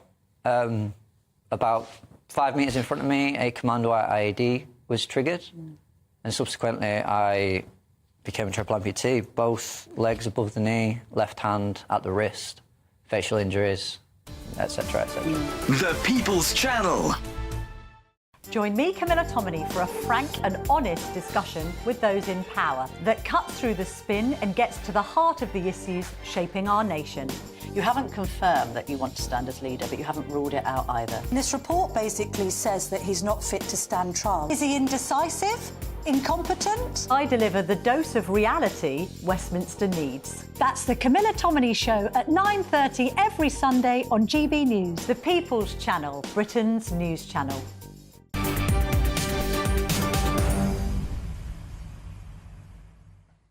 Welcome back. It's 4:47. I'm Martin Daubney on GB News. Let's get some more reaction to the stabbings in Southport, and I'm joined by the former Detective Chief Superintendent in the Metropolitan Police, Kevin Hurley. Kevin, welcome to the show in very difficult circumstances, an ordinary community with children in daycare at the end of term. Millions of parents will have been through the situation themselves, and then this horrific attack, which appears to have come out of nowhere. The individual, the main suspect, is now in custody. We don't know the motives or any of that. But can I ask you about the evidential process now? We can see a huge police response and presence at that, what is now an active crime scene. Can you talk us through what would be the process from now forwards, Kevin? Well, the main point at the moment is to seize every single piece of evidence that will enable the police to put a proper report together of what the facts are and send them on to the Crown Prosecution Service in terms of the actual offender they've got. So there will be a really significant number of crime scene investigators deployed to where all these terrible stabbings took place.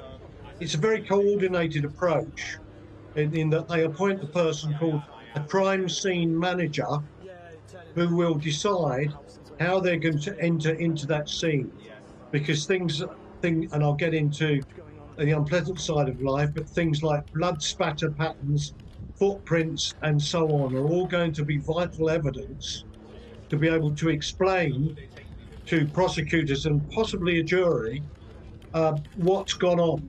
So once if you like, the emergency life-saving work and rescue work's gone on, that scene will be closed off, and then a very careful planning process will be developed as to how they enter. And so, for example, they may well use what are called foot plates that you put down so that you don't walk all over the scene. So some of the things that may or may not be relevant is, depending on the flooring, the actual shoe prints of the attacker may be relevant. So you don't want to tread on those, because of course if you then get a subsequent suspect and he denies it was him, then what you'll want to do is be able to show forensically that it was in fact his shoes that made the various marks, because people don't know this, but every shoe print is as different as a fingerprint because of the way stones, glass and so on affect our soles. The next thing is, of course, the suspect that they've detained will be treated as a crime scene, because indeed he is, assuming they've got the right person, and all his clothes will be taken off him, because they will want to get every form of evidence. So there's going to be fibre transfer there from the children's clothing, perhaps teachers or adults' clothing who's there.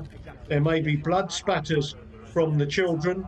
They'll be wanting to make sure they've got his fingerprints and his DNA to be able to compare that with fingerprints and DNA that may have been recovered from the knife, or any fingerprints that may be found at the crime scene, or any DNA that may have been dropped from him, perhaps from his hair, his saliva if he's shouting and so on.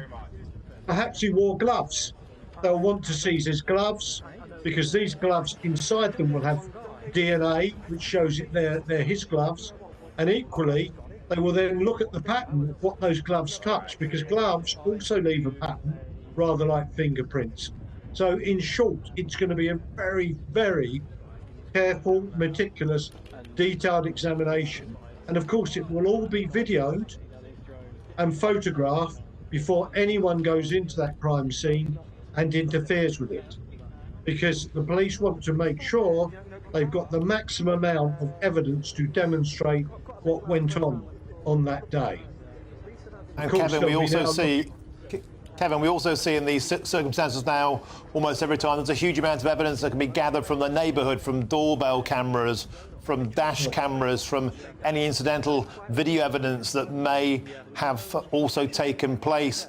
But what about the questioning of the individual, Kevin, in terms of establishing who they are, what the motive is? Without going into details, we can't speculate. How does that process work, and how long do you think it might be before we can expect to hear something from the local police?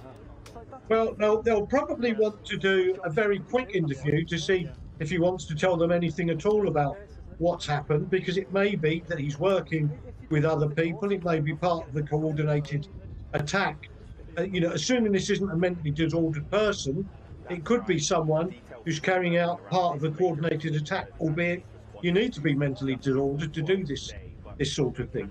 But what they'll then do, as the forensic evidence emerges, the CCTV camera evidence emerges, the body-worn cameras from the police emerge, they'll then put together an interview plan, and that will be coordinated by someone who will control the way those interviews are conducted, and the interviewers will be given very clear parameters on what approach they should be taking. So part of that, they'll want to be looking at what they can find out about this guy psychologically, what's the best way to approach him in an interview, and so on. So it won't just be like you see on Jack Frost or something. A lot of thought will go into how they approach this interview. And initially they use a process called the peace process, which essentially is a mnemonic for actually getting the person, explaining to them why they're there, inviting them to talk, and then challenging afterwards. And they make up that short after a short interview, as I said. Initially, they'll have 24 hours to question him, to secure evidence by questioning. This can be extended by an inspector up to 30, by a superintendent then, up to 36 hours in custody. And then if they wish, they'll need to go back to a magistrate for another 36 hours. Thank you very much, Kevin Hurdy. We have to leave it there. We're simply out of time. We'll speak to you soon. We'll cross live to Southport, where at least 8 people have been stabbed after this. I'm Martin Daubney on GB News. Here's your weather with Alex Burkill.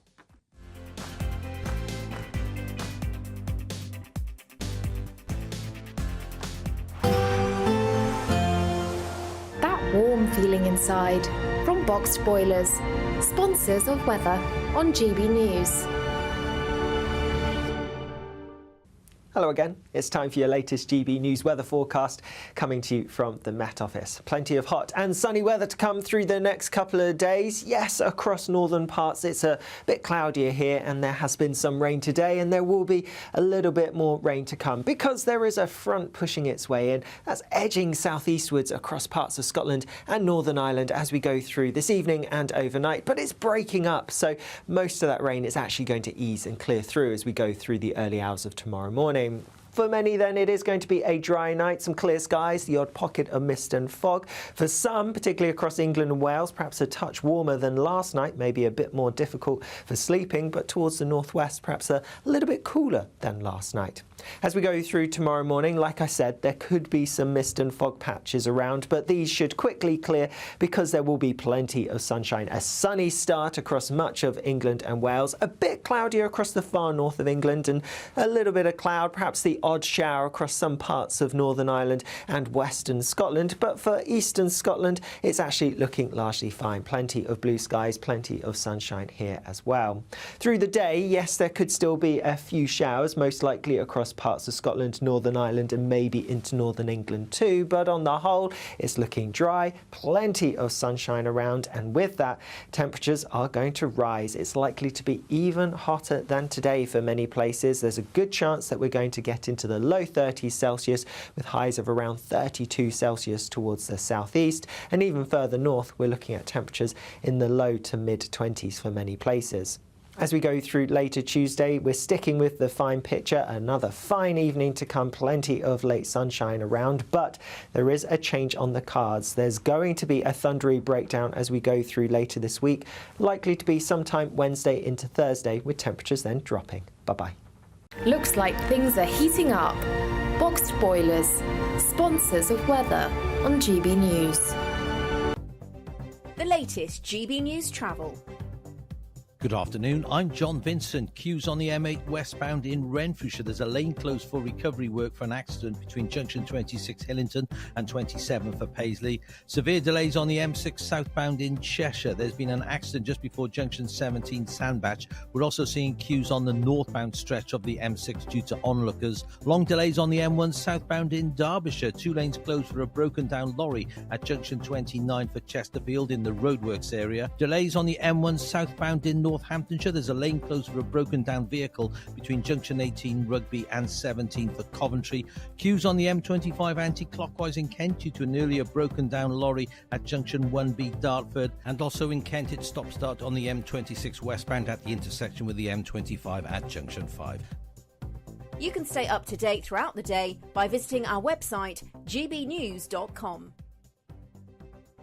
Celebrate a spectacular summer with your chance to win an incredible £30,000 in tax-free cash in our Great British Giveaway. It's the biggest prize of the year so far, and it's totally tax-free. What would you spend that on? Luxury holidays, a new car, or just put it away for a rainy day? Whatever you do with £30,000 in tax-free cash, make sure you don't miss out on a chance to make it yours. For another chance to win £30,000 in tax-free cash, text CASH to 63232. Text costs £2 plus 1 standard network rate message. You can enter online at gbnews.com/win. Entries cost £2, or post your name and number to GB07 PO Box 8690 Derby DE1 9TT.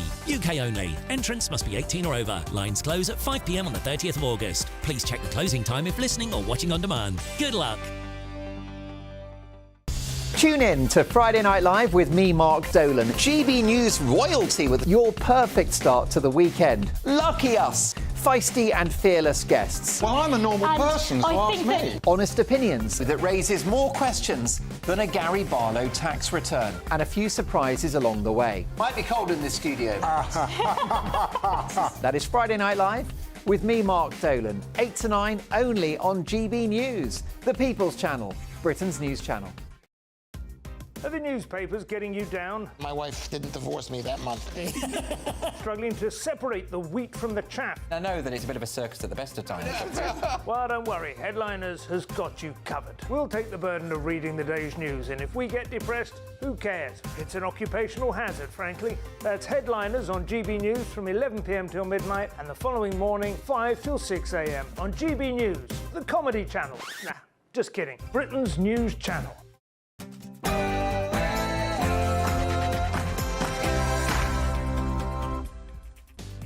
A very good afternoon to you. It's 5 p.m. and welcome to the Martin Daubney Show on GB News. We're broadcasting live from the heart of Westminster, all across the UK. On today's show, at least 8 people, including a number of children, have been taken to hospital after they were stabbed in Southport. A local business owner says the incident was like a scene in a horror movie.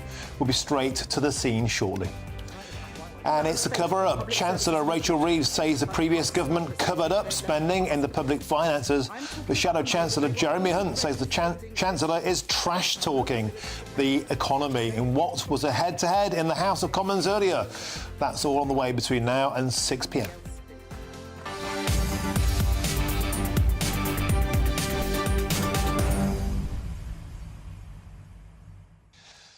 Welcome to the show, and we'll have full coverage of that horrific incident in Southport, and we'll be live in the town until later. But before that, it's time for your headlines with Polly Middlehurst.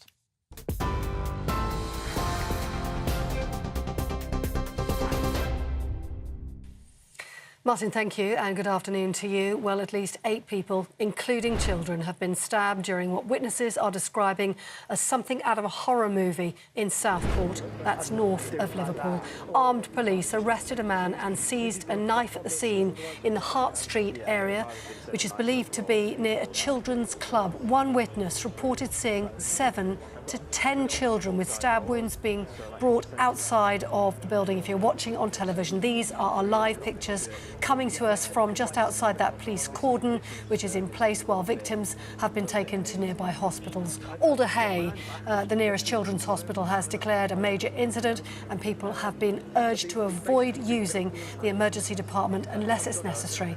The Prime Minister, Sir Keir Starmer, says the incident is horrendous and deeply shocking, and he thanked the emergency services for their response. The Home Secretary, Yvette Cooper, has also expressed her deep concern. All of our thoughts will be with the family and loved ones of those who are affected. I have been in contact with the Merseyside Police and Crime Commissioner and the Merseyside Mayor to convey my support to the police and our thanks to the police and emergency services for their swift and courageous response. The response to this awful incident is currently unfolding, and the House and the public will be updated in due course. Well, in other news today, the former BBC presenter Hugh Edwards has been charged with 3 counts of making indecent images of children. That was confirmed by the Metropolitan Police. The offences are alleged to have taken place between 2020 and 2022 and relate to images shared on a WhatsApp chat. Now, we learnt today the Chancellor will be delivering her first budget on the 30th of October after inheriting what she described is a £22 billion financial black hole. The Chancellor's been addressing MPs in the Commons this afternoon, and she accused the Tory party of covering it all up. She set out what she called the urgent and necessary work to reduce the pressures on public finances by £5.5 billion this year and over £8 billion next year. Rachel Reeves also saying the government has agreed to pay junior doctors and settle their dispute. The Conservative Party says she's been trying to con the British public so she can raise taxes, but Ms Reeves said the scale of the overspend isn't sustainable. I'm not talking about the state of public services in the future, like the crisis in our prisons, which they have left for us to fix. I'm talking about the money that they were already spending this year and had no ability to pay for, which they hid from the country. They had exhausted the reserve, and they knew that, but nobody else did. Yet they ducked the difficult decisions.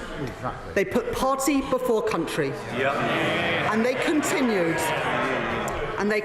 to make unfunded commitment after unfunded commitment, knowing that the money was not there. Let's tell you a little bit more about the junior doctors' settlement with the government. They've been offered a pay increase of more than 22% in a bid to end their strike action. The Chancellor confirmed moments ago that the British Medical Association is now putting the offers to its members. It's understood that pay boost of 22.3% would be ramped up over 2 years. Doctors have walked off the job 11 times since 2022 and have been demanding a 35% pay rise. If this latest offer is accepted by members, it would end the ongoing strikes. Now, a High Court judge today issued a warrant for the arrest of Stephen Yaxley Lennon, better known as Tommy Robinson, after he fled the UK. It's after he breached a court order by showing a film at a protest in central London. He was arrested but released on bail on Sunday night before allegedly leaving the country. He was due to attend a hearing today for contempt of court, but his absence led the judge to continue without him. So now we know then that 6 MPs will battle to become the next Conservative Party leader after nominations closed this afternoon. The winner will be announced on the 2nd of November. Former Business Secretary Kemi Badenoch became the 6th and final Tory to throw a hat in the ring, promising to refocus the party on Britain's sovereignty and revive confidence in capitalism. And that comes after Suella Braverman ruled herself out, saying there's little point in her standing because the party has branded her mad, bad and dangerous. The High Court ruled today that an emergency ban on puberty blockers imposed by the previous government was lawful. The advocacy group Transactual and a young claimant challenged the order, restricting the prescription of the medication, which suppresses the natural production of sex hormones to delay puberty. The ban was put in place by the now Shadow Health Secretary Victoria Atkins. Her Labour successor, Wes Streeting, acknowledged what he called lots of fear and anxiety around the issue, though he does also support the ban. Those are the latest GB News headlines for now. I'm Polly Middlehurst. I'm back in half an hour. See you then.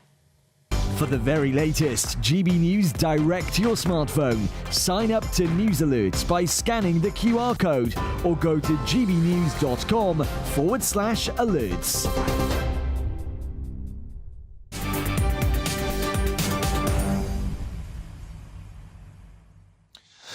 Thank you, Polly. Now we start with the news that we broke in the last hour. And former BBC presenter Hugh Edwards has been charged with 3 counts of making indecent images of children.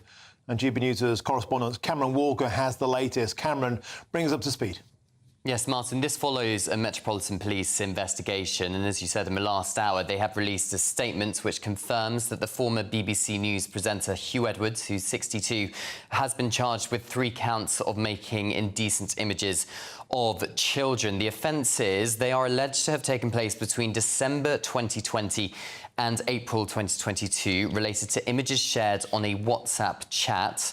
Edwards was arrested on the 8th of November last year. He was then charged on the 26th of June. That's following authorisation from the Crown Prosecution Service. Now, we know he's going to be appearing at Westminster Magistrates Court on Wednesday of this week. That's the 31st of July. Now, you may remember last week the BBC announced that Hugh Edwards was paid more than £475,000 by the corporation last year before he resigned. Hugh Edwards resigned from the corporation 3 months ago. So just to recap, he's been charged with 3 counts of making indecent images of children, and he will appear in court on Wednesday. Thank you very much for that update there, Cameron Walker, on Hugh Edwards. Thank you. Now let's get back to the horrific knife attack now in Southport. At least 8 people, including some young children, have been stabbed. Armed police arrested a man and seized a knife after being called to the major incident at a property on Hart Street in the town at about 11:50 this morning. And GB News reporter Will Hollis joins us from the scene in Southport. Will, an horrific case. What do we know? Bring us up to speed. Yes, Martin, well, this is about as close as journalists can get. There's a barrier as well as maybe about 300 metres of road between where the public and journalists can get as close to the scene of the incident. We've been hearing that 8 people have been taken to hospital. Eyewitnesses say that some of those people were children, and we know that 3 hospitals have been used for the incident, one of which is a children's hospital, Alder Hey. Now, that's a major incident that the trust that runs that hospital says that there's been a major incident, which is consistent as well with Merseyside Police as well as North West Ambulance Service. Now, the latest that we're hearing from the scene, a report by the Liverpool Echo, is that police have taped off a local housing estate, which is about 15 minutes from here, and they believe that this is connected to the incident. That's School Close, Old School Close in Banks, which is about 15 minutes away, and there's a cordon in place, and the Echo is reporting that is related to the stabbing. Now, there is lots of journalists here on the scene, as well as obviously lots of concerned members of the public as well, because this is a harrowing and traumatising thing to happen in your local community, Martin. And what makes it even more traumatising is this was at a daycare centre, a Taylor Swift dance and yoga event at a former warehouse building believed to be the Norwood Business Centre, which is often used for taking care of children. And of course, it's the summer holidays now, Will, so this would be children at a daycare centre, no doubt while parents worked, and eyewitness reports coming in of locals coming into the street, Will, and taking children into their homes to protect them, of supermarket workers offering food and water to those in the area affected, of the high street closing down, and just the sheer magnitude of this sinking in, that in a small, tight-knit community where nothing like this has ever happened before, Will Hollis, a huge, huge sense of shock. To move the children away from here, to take them there to a place they wanted them. Yes, well, just driving into Southport, this isn't just an incident that has closed off Hart Street and affected the local neighbourhood here. There is a large police presence around. There is a youth centre just down the road from where we are now, where we drove past, and there's lots of police there as well as a couple of ambulances as well, because when you've got an operation of this size, it isn't just about looking at the particular place where there's an incident, about 300 metres down Hart Street where we are, but there needs to be all of the support that comes along with that, and we have been hearing that local supermarkets and their staff have been helping to provide for support for people, because when this happens in your community, it almost feels like it has happened to you, even if maybe you're not directly affected by what is clearly quite a tragic incident.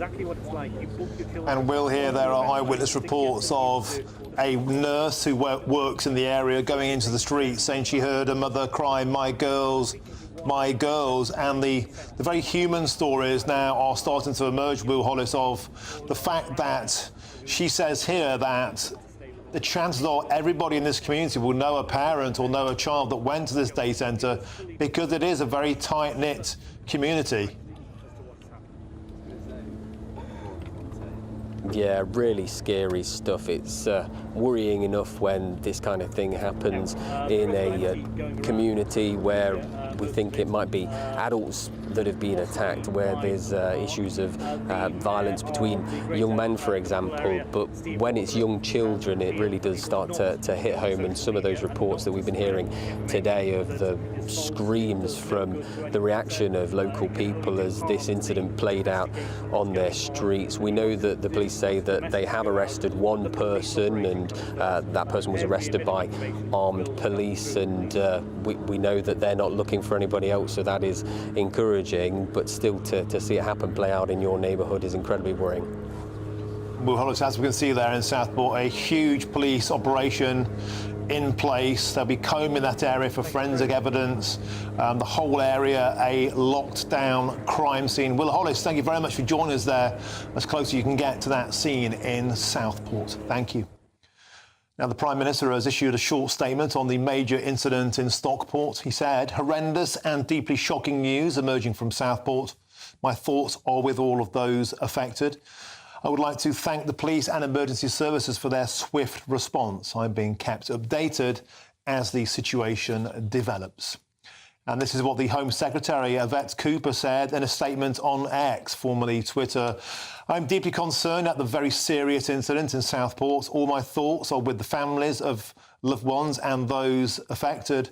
I've spoken to the Merseyside Police and Crime Commissioner to convey full support to the police and thanks to the emergency services responding." Well, earlier on, we spoke to former police officer Peter Kirkham about the incident in Southport, and here's what he had to say. It will have been everybody that's available as quickly as possible.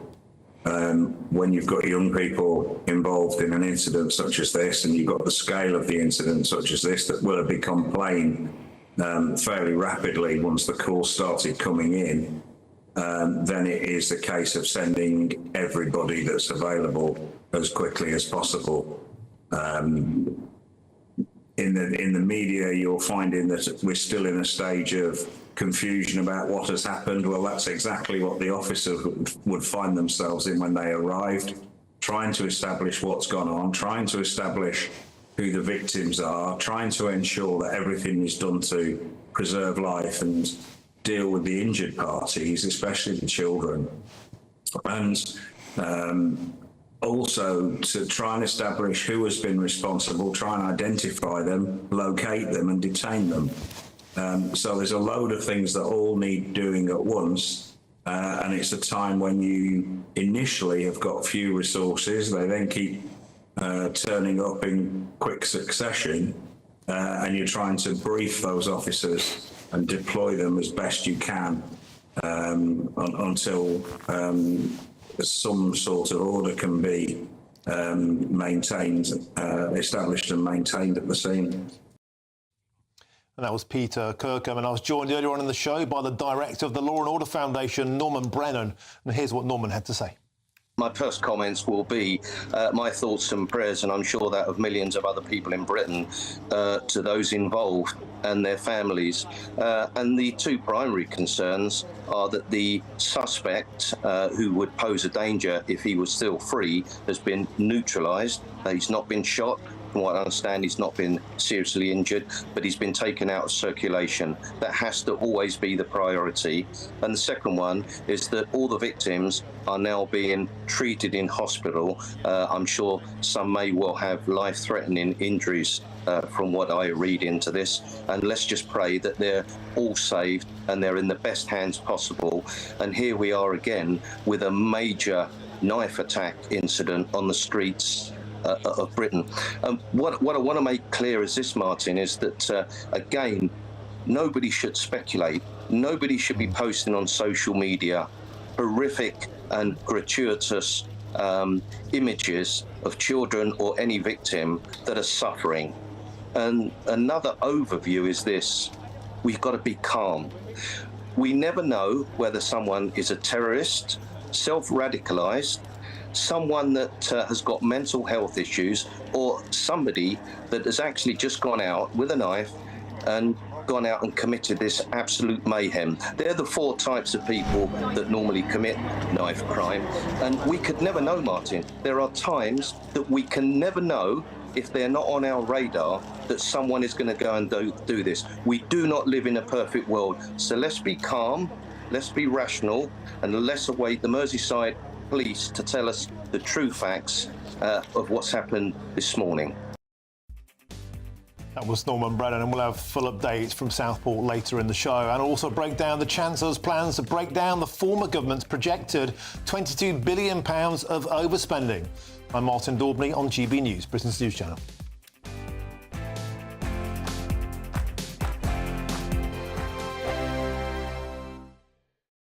Mark Dolan tonight is your weekend dose of news, debate and entertainment. This sounds like a wild conspiracy theory. Don't miss my big opinion.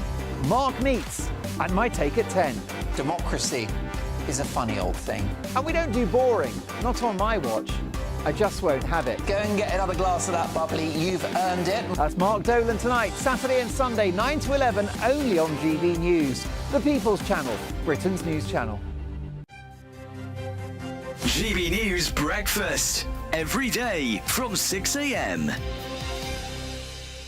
Tom, dying to talk to you about this. Transport for London, right? They run the buses and tubes and things in London, and they've got £2.5 million. £2.5 million, which they're going to spend on what?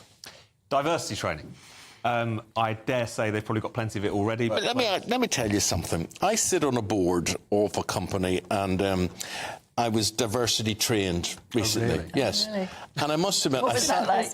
Well, I think it was like stating the bleeding obvious. Yeah. Right? So you sit there and you say, well, why would I do that? Or why would I treat someone like that? I wouldn't do that in the first place. I don't need to be trained in this. And you just sat there for 6 hours while people told you the obvious. But what do you think of spending that amount of money for Transport for London? It's crazy because, on the one hand, do we need this diversity training? The TfL is an incredibly diverse workforce already. The idea that there are barriers to entry there doesn't seem to make a lot of sense. Also, as you say, these things are commonsensical, really. And to the point, sometimes they can become problematic because they're not just saying, you know, be open and tolerant of people and so on. It's actually preaching a more kind of divisive sort of rhetoric to people, which can be a big problem in the get your workplace. diversity training from your boss or somebody, don't you? Somebody pulls you up and says, you don't talk to people like that. This is how you talk to them. That's it. Done. It should be that spend simple. 6 hours in front of... And I know that in the grand scheme of things, £2.5 million is kind of money down the back of the sofa. But at the same time,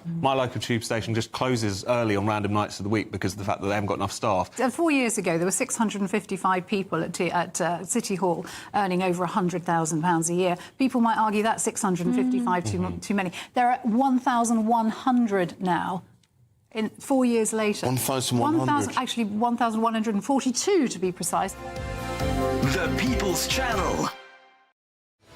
I'm Patrick Christie's. Every weeknight from 9, I bring you 2 hours of unmissable, explosive debate and headline-grabbing interviews. What impact has that had? We got death threats and the bomb threat and so on. As time passes, she could have said, "Storm, you made my argument for me." My guests and I tackle the issues that really matter, with a sharp take on every story. Went everywhere. Something practical could be done. Or I can become something different. Patrick Christie's tonight from 9 p.m. only on GB News, Britain's news channel. Hi there, I'm Michelle Dewberry and I'm going to take a second to tell you all about my show, Dubes & Co. We start off with the issues of the day. We then bring in both sides of the arguments. We get rid of the disrespect. And then you throw me into the mix. And trust me, I'll tell it exactly how it is. And then, of course, the magic ingredient, you at home. We mix it all together and what have we got, in my opinion, the best debate show in town. Monday to Friday, 6 till 7 on GB News, Britain's news channel.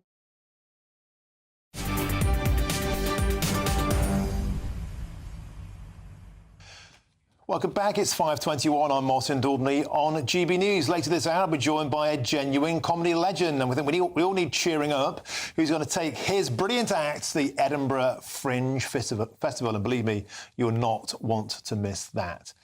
And there's also still plenty of time to enjoy a massive win this summer with your chance to win £30,000 in tax-free cash. You really could be our next big winner. And here's how.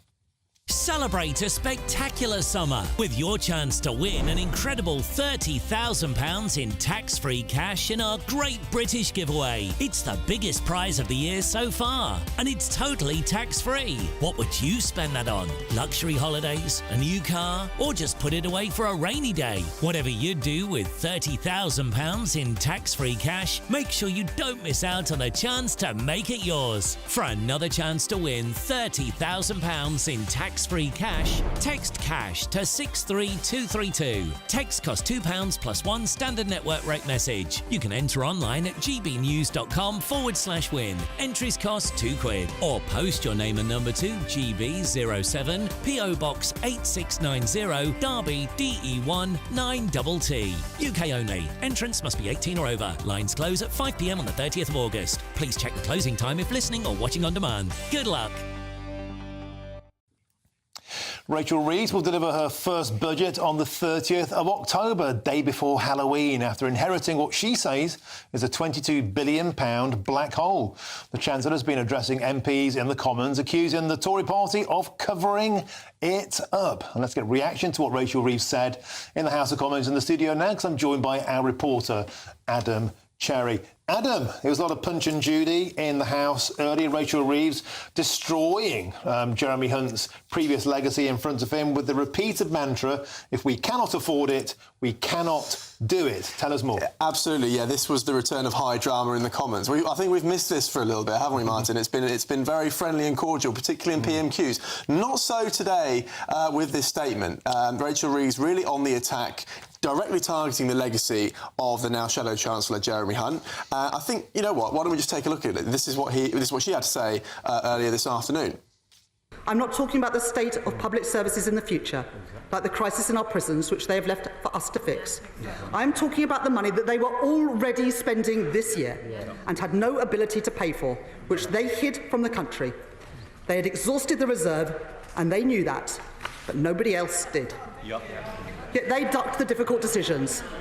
They put party before country. And they continued. And they continued to make unfunded commitment after unfunded commitment, knowing that the money was not there. Yeah, pretty unbelievable stuff. So, the headlines.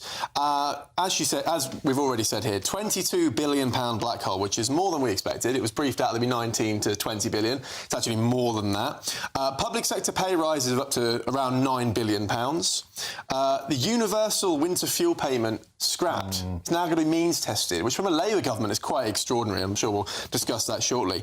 Boris Johnson's pledge for 40 new hospitals paused. You know, heaven knows when they'll return to that.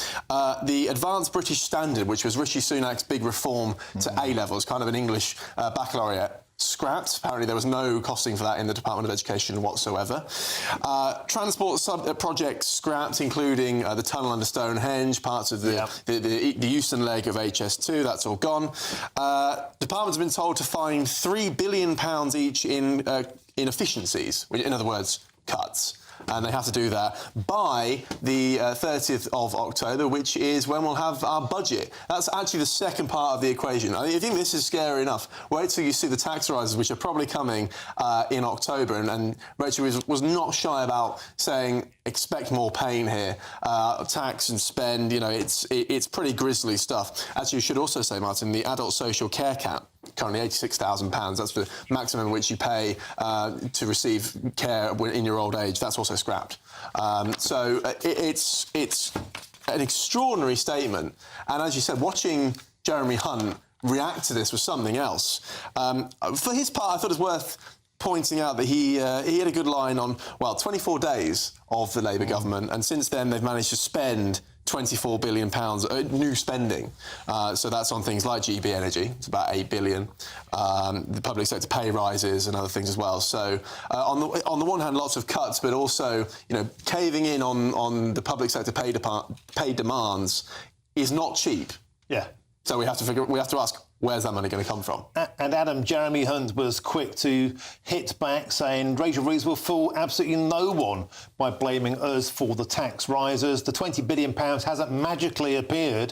This isn't economic, it's political. And then going on to say she wants to blame the Tories for tax rises and cuts that she planned all along. So very much as you'd expect, Jeremy Hunt saying, you're trying to blame us for something you knew about anyway. And now, astonishingly, Adam, it appears like Rachel Reeves today did her George Osborne moment. This is an austerity-style talk. The Labour Party saying we're cutting back on building hospitals. Extraordinary. It is extraordinary. I mean, not just that, but the winter fuel payment. Last week, they were forced to vote. The Labour backbenchers, some of them, really against their instincts, voted against lifting the two-child benefit cap. I mean, can you imagine this from a left-wing, ostensibly a left-wing government? Not really. This is, as you say, sort of Osborneomics. This is, as I'm sure some of the critics will say, they'll call this austerity 2.0. I mean, it's not really quite that, because they are spending a lot of money in other areas, and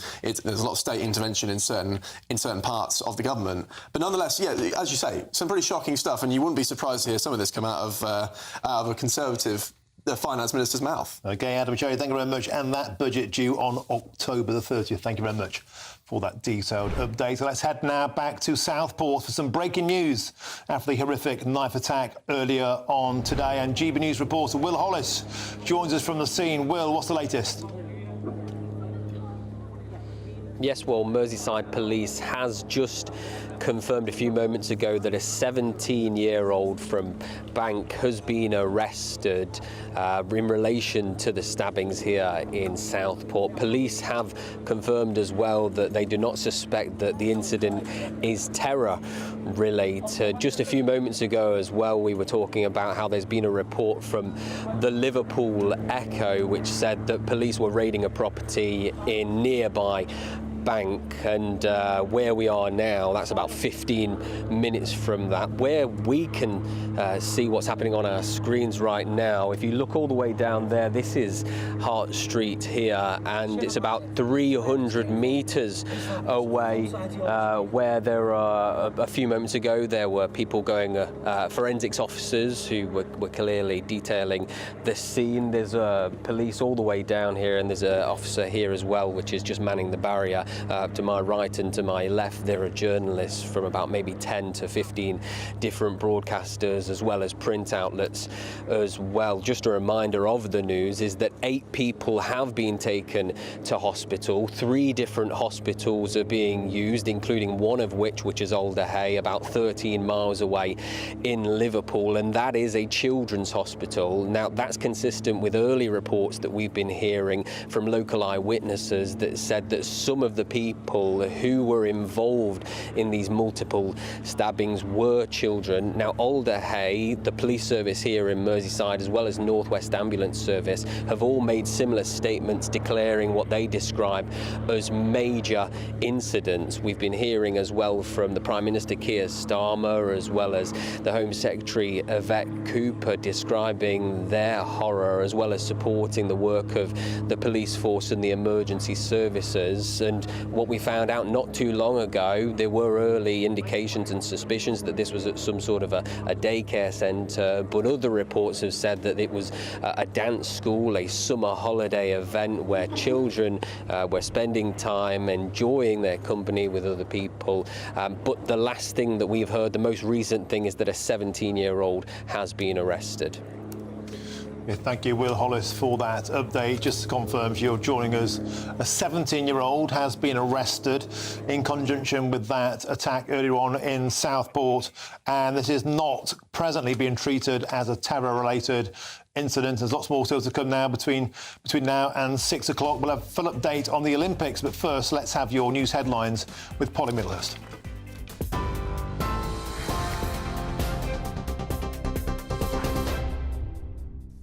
The headlines this hour. Let's bring you some more on that breaking news coming to us from Southport in Lancashire. A 17-year-old boy has been arrested in connection with those stabbings at what's understood to be a children's club. He's from Banks, which is north-east of Southport in Lancashire. At least 8 people, including children, we understand, were attacked in that incident this morning. Witnesses described what they saw as something out of a horror movie. One witness reported seeing 7 to 10 children with stab wounds being brought outside the building. The pictures that you're seeing on the screen right now are of that large police cordon which is in place. Victims have been taken to nearby hospitals, including Alderhay, and that hospital in particular has declared a major incident, urging people to stay away unless it's absolutely necessary they come to hospital. So Merseyside police then, within the last 15 minutes, saying the 17-year-old suspect is from Banks, north-east of Southport, the incident not being treated as terror-related. Also in the news today, the former BBC News presenter Hugh Edwards has been charged with 3 counts of making indecent images of children. That was confirmed by the Metropolitan Police. The offences are alleged to have taken place between December 2020 and April 2022, and they relate to images shared on a WhatsApp chat. Also in the news today, Rachel Reeves will deliver her first budget, we understand, on the 30th of October after inheriting what she has called a £22 billion black hole in the finances. The Chancellor's been addressing MPs in the Commons this afternoon, and she's accused the Conservative Party of covering up the state of Britain's finances. The Conservatives, though, have hit back, saying she's trying to con the British people so she can put up taxes. And junior doctors have been offered a pay increase of more than 22%. In a bid to end strike action, the Chancellor confirmed the British Medical Association is now putting the offer to its members. Doctors have walked off the job 11 times since 2022 and have been demanding a 35% pay rise. And now we know 6 MPs are to battle to become the new leader of the Conservative Party. Nominations close this afternoon. And the latest one to throw her hat into the ring, the former Business Secretary, Kemi Badenoch. She became the 6th and final Tory to join the race. And she promised to refocus the Conservative Party on Britain's sovereignty. And, she said, revive confidence in capitalism. She joins former Home Secretary James Cleverly, Robert Jenrick, former Immigration Minister Tom Tugendhat, Mel Stride and Priti Patel. And those are the latest GB News headlines for now. I'm Polly Middlehurst. I'm back in half an hour with more news. For the very latest GB News direct to your smartphone, sign up to News Alerts by scanning the QR code or go to gbnews.com/alerts.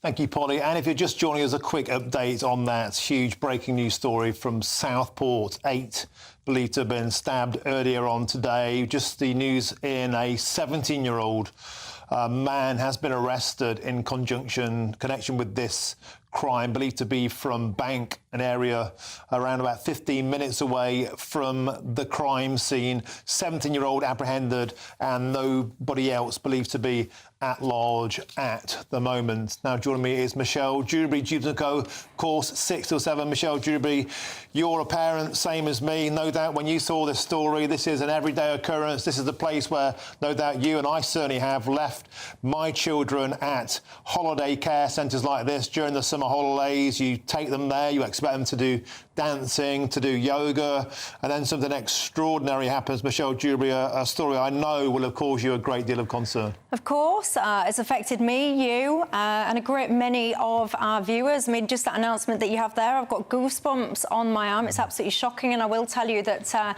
the police are doing a press conference live at 6:30, so we will be crossing to that during my show to make sure that we all have the absolute latest. But it's just tragic. It's almost beyond words, and my heart, of course, goes out to anybody and everybody that's been affected by that. Also, in addition, tonight on the programme, I'll, of course, be looking at some of the things that Rachel Reeves have been saying today and what is perhaps coming our way when it comes to taxation and so on and so forth. And also, Martin, I really am quite keen tonight to talk about an event that took place in Trafalgar Square on Saturday, an event that's been labelled far and wide as being a far-right protest. People who've attended that described as thugs and so on and so forth. I went down there myself to see it, to experience it myself, actually. I didn't want to rely on media reports, Martin. And I've got to tell you now, what I saw was average British men and women, different ages, different creeds, colours, you name it, all united by a common purpose, that they do not like the direction of travel that this country is going in. I am sick and tired of these ordinary people being smeared as being far right, Martin. So I'll be discussing that on my programme. Also, Alan Miller, he was at the event as well. So looking forward to our conversation about that. But of course, all of it comes second place to listening to that press conference about the very latest on that stabbing. Well, Michelle Dewberry, you know, heaven knows we could do with some common purpose at the moment. We could do with some common sense and some community spirit. Thank you very much. Jubes & Co, 6 till 7. Thank you, Michelle. Now, if you want to get in touch, simply go to gbnews.com/your say, and I'll read out the best of your messages a little later in the show. I'm Martin Daubney on GB News, Business News Channel. Hello again. It's time for your latest GB News weather forecast coming to you from the Met Office. Plenty of hot and sunny weather to come through the next couple of days. Yes, across northern parts it's a bit cloudier here, and there has been some rain today, and there will be a little bit more rain to come because there is a front pushing its way in. That's edging southeastwards across parts of Scotland and Northern Ireland as we go through this evening and overnight, but it's breaking up, so most of that rain is actually going to ease and clear through as we go through the early hours of tomorrow morning. For many, then, it is going to be a dry night, some clear skies, the odd pocket of mist and fog. For some, particularly across England and Wales, perhaps a touch warmer than last night, maybe a bit more difficult for sleeping, but towards the northwest, perhaps a little bit cooler than last night. As we go through tomorrow morning, like I said, there could be some mist and fog patches around, but these should quickly clear because there will be plenty of sunshine. A sunny start across much of England and Wales, a bit cloudier across the far north of England, and a little bit of cloud, perhaps the odd shower across some parts of Northern Ireland and western Scotland. But for eastern Scotland, it's actually looking largely fine. Plenty of blue skies, plenty of sunshine here as well. Through the day, yes, there could still be a few showers, most likely across parts of Scotland, Northern Ireland and maybe into northern England too, but on the whole it's looking dry, plenty of sunshine around, and with that temperatures are going to rise. It's likely to be even hotter than today for many places. There's a good chance that we're going to get into the low 30s Celsius with highs of around 32 Celsius towards the southeast, and even further north we're looking at temperatures in the low to mid 20s for many places. As we go through later Tuesday, we're sticking with the fine picture. Another fine evening to come, plenty of late sunshine around, but there is a change on the cards. There's going to be a thundery breakdown as we go through later this week, likely to be sometime Wednesday into Thursday, with temperatures then dropping. Bye-bye. The latest GB News travel. Good afternoon, I'm John Vincent. Queues on the M8 westbound in Renfrewshire. It's all due to recovery work for an accident between junction 26 Hillington and 27 for Paisley. Severe delays on the M6 southbound in Cheshire. It's all due to an accident just before junction 17 Sandbach. We're also seeing queues on the northbound stretch due to onlookers. Queues on the M1 southbound in Derbyshire due to an earlier broken down lorry just before junction 29 Chesterfield in the roadworks area. We're seeing slow traffic on the M27 M1 westbound in Hampshire. There's a lane closed for a broken down vehicle between junction 7 Hedge End and 5 Southampton Airport. Stop-start on the M26 westbound in Kent at the intersection with the M25 at junction 5, and slow for the M49 northbound in the roadworks to join the M4 at the Prince of Wales Bridge. You can stay up to date throughout the day by visiting our website, gbnews.com. Welcome to State of the Nation, daily plunge into the stories shaping our country. I'm Jacob Rees-Mogg, and Monday to Thursday we bring you the insights, the facts, the truth about how our country is being governed. Because what happens in Downing Street matters down your street. Tune in to State of the Nation every Monday to Thursday, 8 to 9 o'clock. Only on GB News, the People's Channel, Britain's news channel.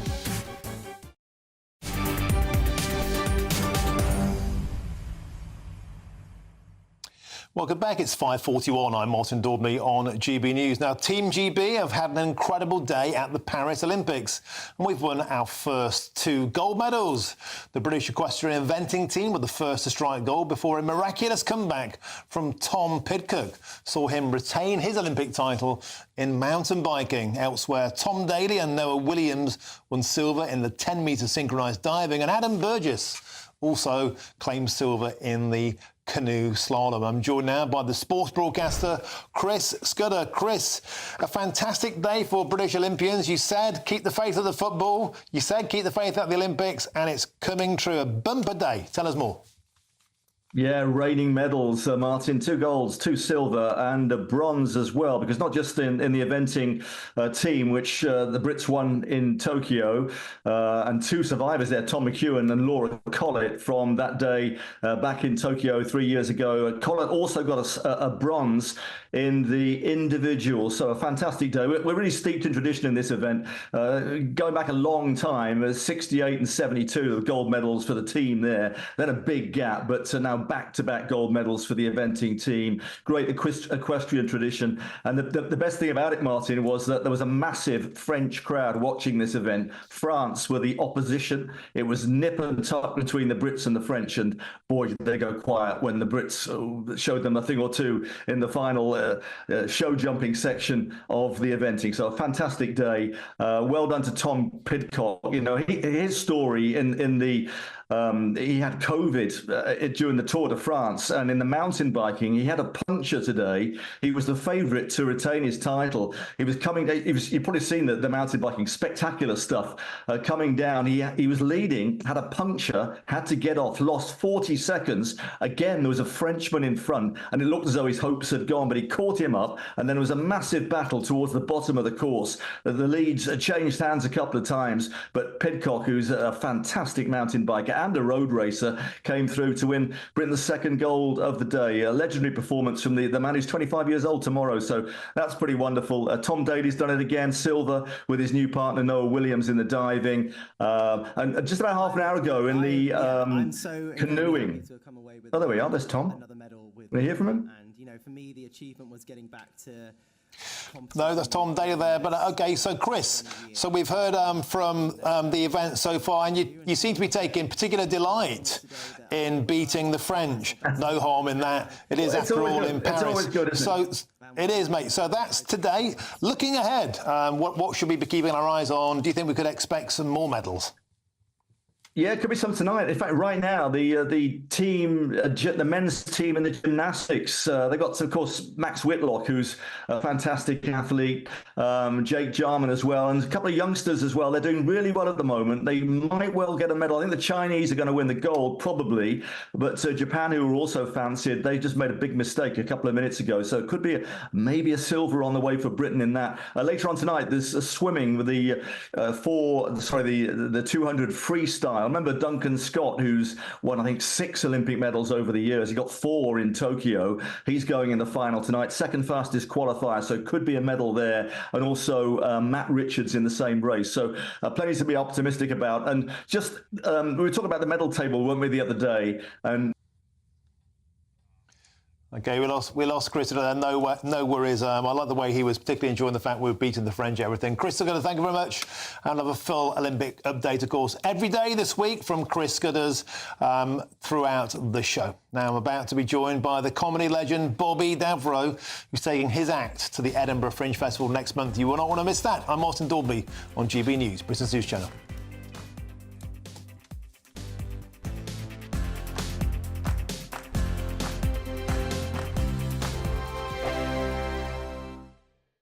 We're proud to be GB News, the People's Channel. And as you know, we always love to hear your views. Now, there's a new way of getting in touch with us at gbnews.com/yoursay. By commenting, you can be part of a live conversation and join our GB News community. You can even talk to me, Bev Turner, or any of the members of the GB News family. I'm Simon Evans, and this is GB News, Britain's news channel.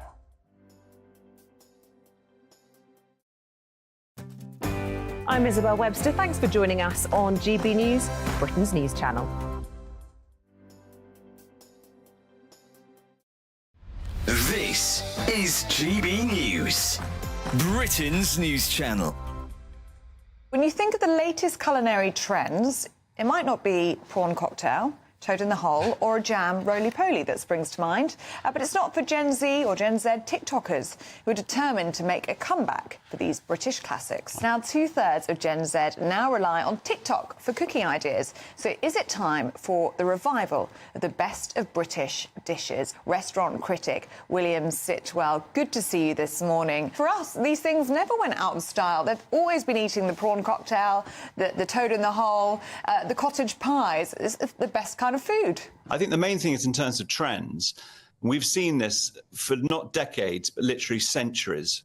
The trends in food publishing, and it doesn't matter if it's on digital in a book, always goes. The swing is from complicated, modern, faddy to traditional, simple, and so on.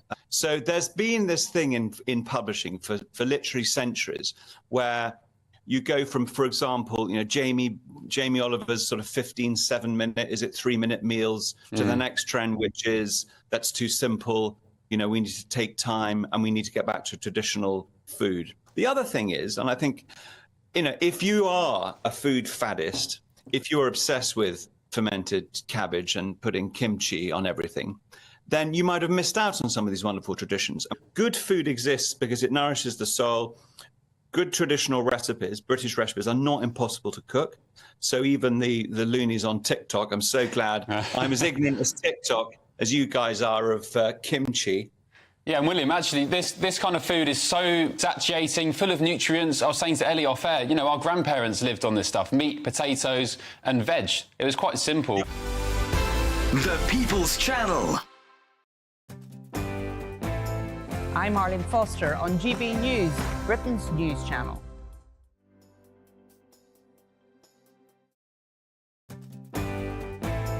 Hello there, I'm Eamon Holmes. Thank you for joining us on GB News, Britain's news channel.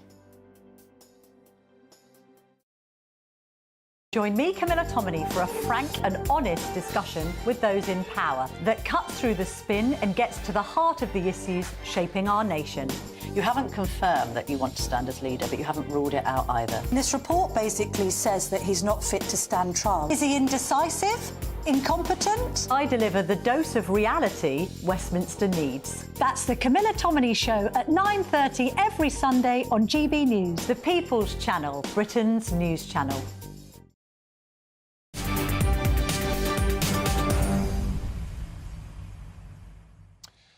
Welcome back to the show. So if you're joining us, a quick update on the situation in Southport. Police have just announced a short while ago that a 17-year-old has been arrested in connection with that mass stabbing, believed to be at a care centre, the Hope of Heart Children's Club, a former warehouse building in the Norwood Business Centre, just behind the area where it was affected.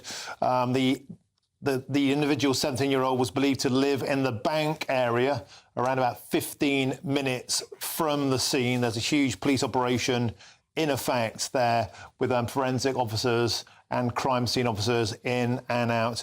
And we're going to have a full update as soon as we get one.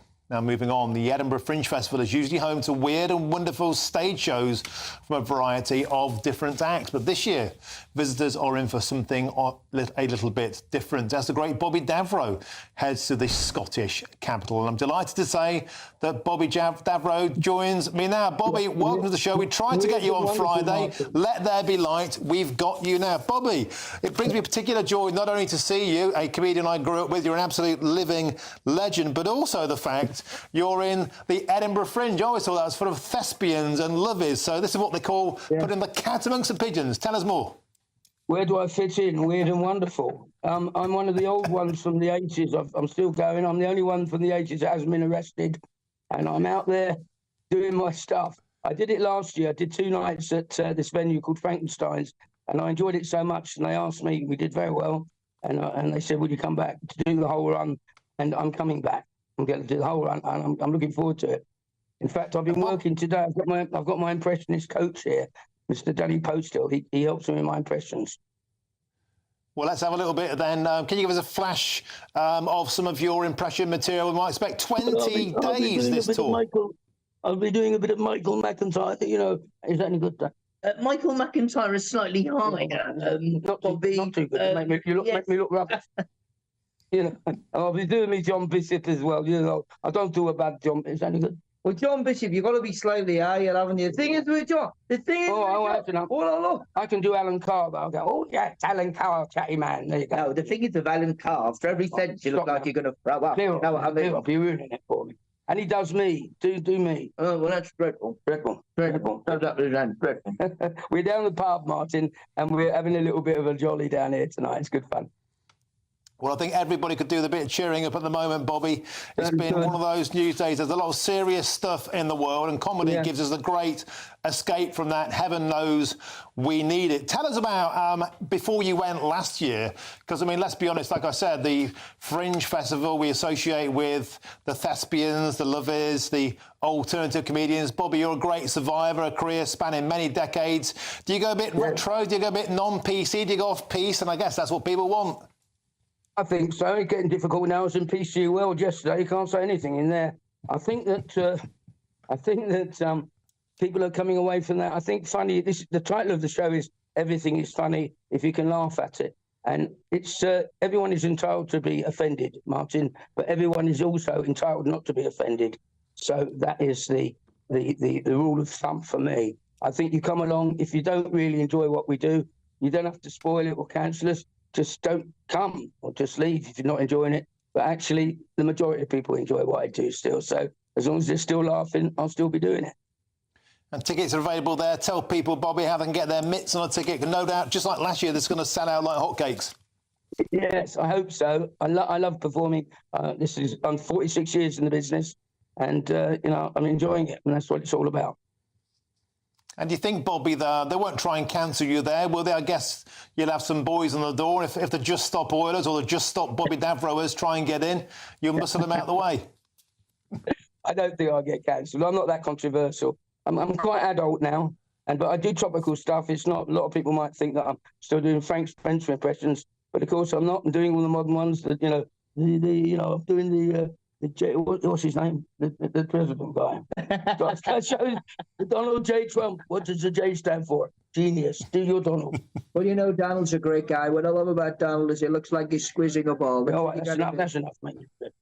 Anyway, we're having a giggle. I had a stroke in January, and some of my impressions have struggled a bit. I've had a bit of a dodgy voice, and my friend here, Danny, has helped me a lot. So. Hopefully I'm going to be in fine form when I get up to Edinburgh. Great stuff. That's Bobby Davro. Everything is funny if you can laugh at it. That starts August the 2nd in Edinburgh. Get your hands on tickets while you can. Thanks for joining us, Bobby. Always a pleasure.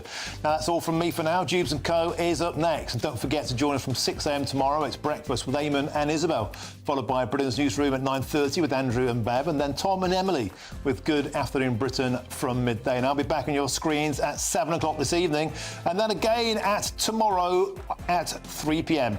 I'm Martin Daubney. This is GB News. Now it's your weather with Alex Burker.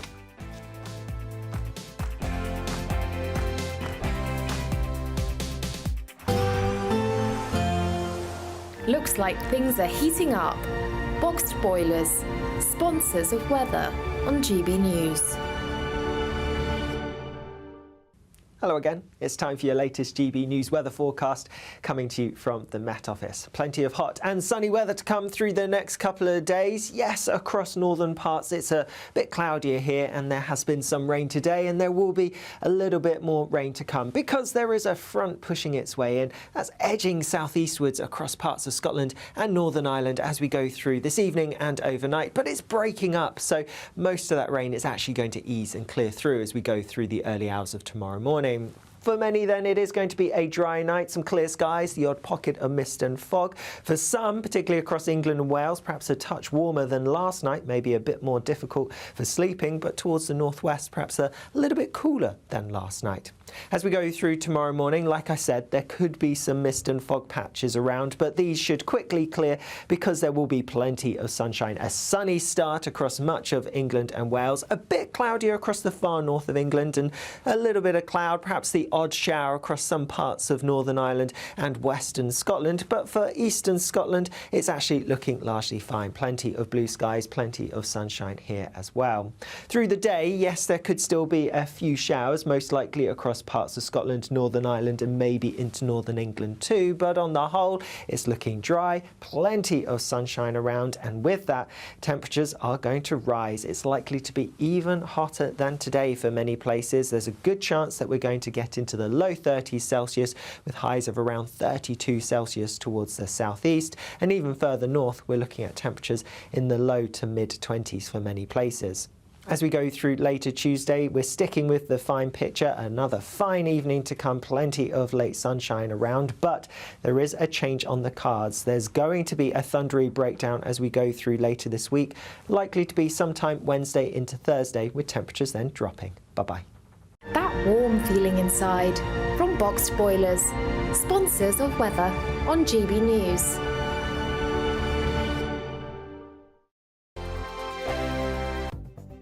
The latest GB News travel. Good afternoon, I'm Gary King. In Kent, the London-bound M20 there.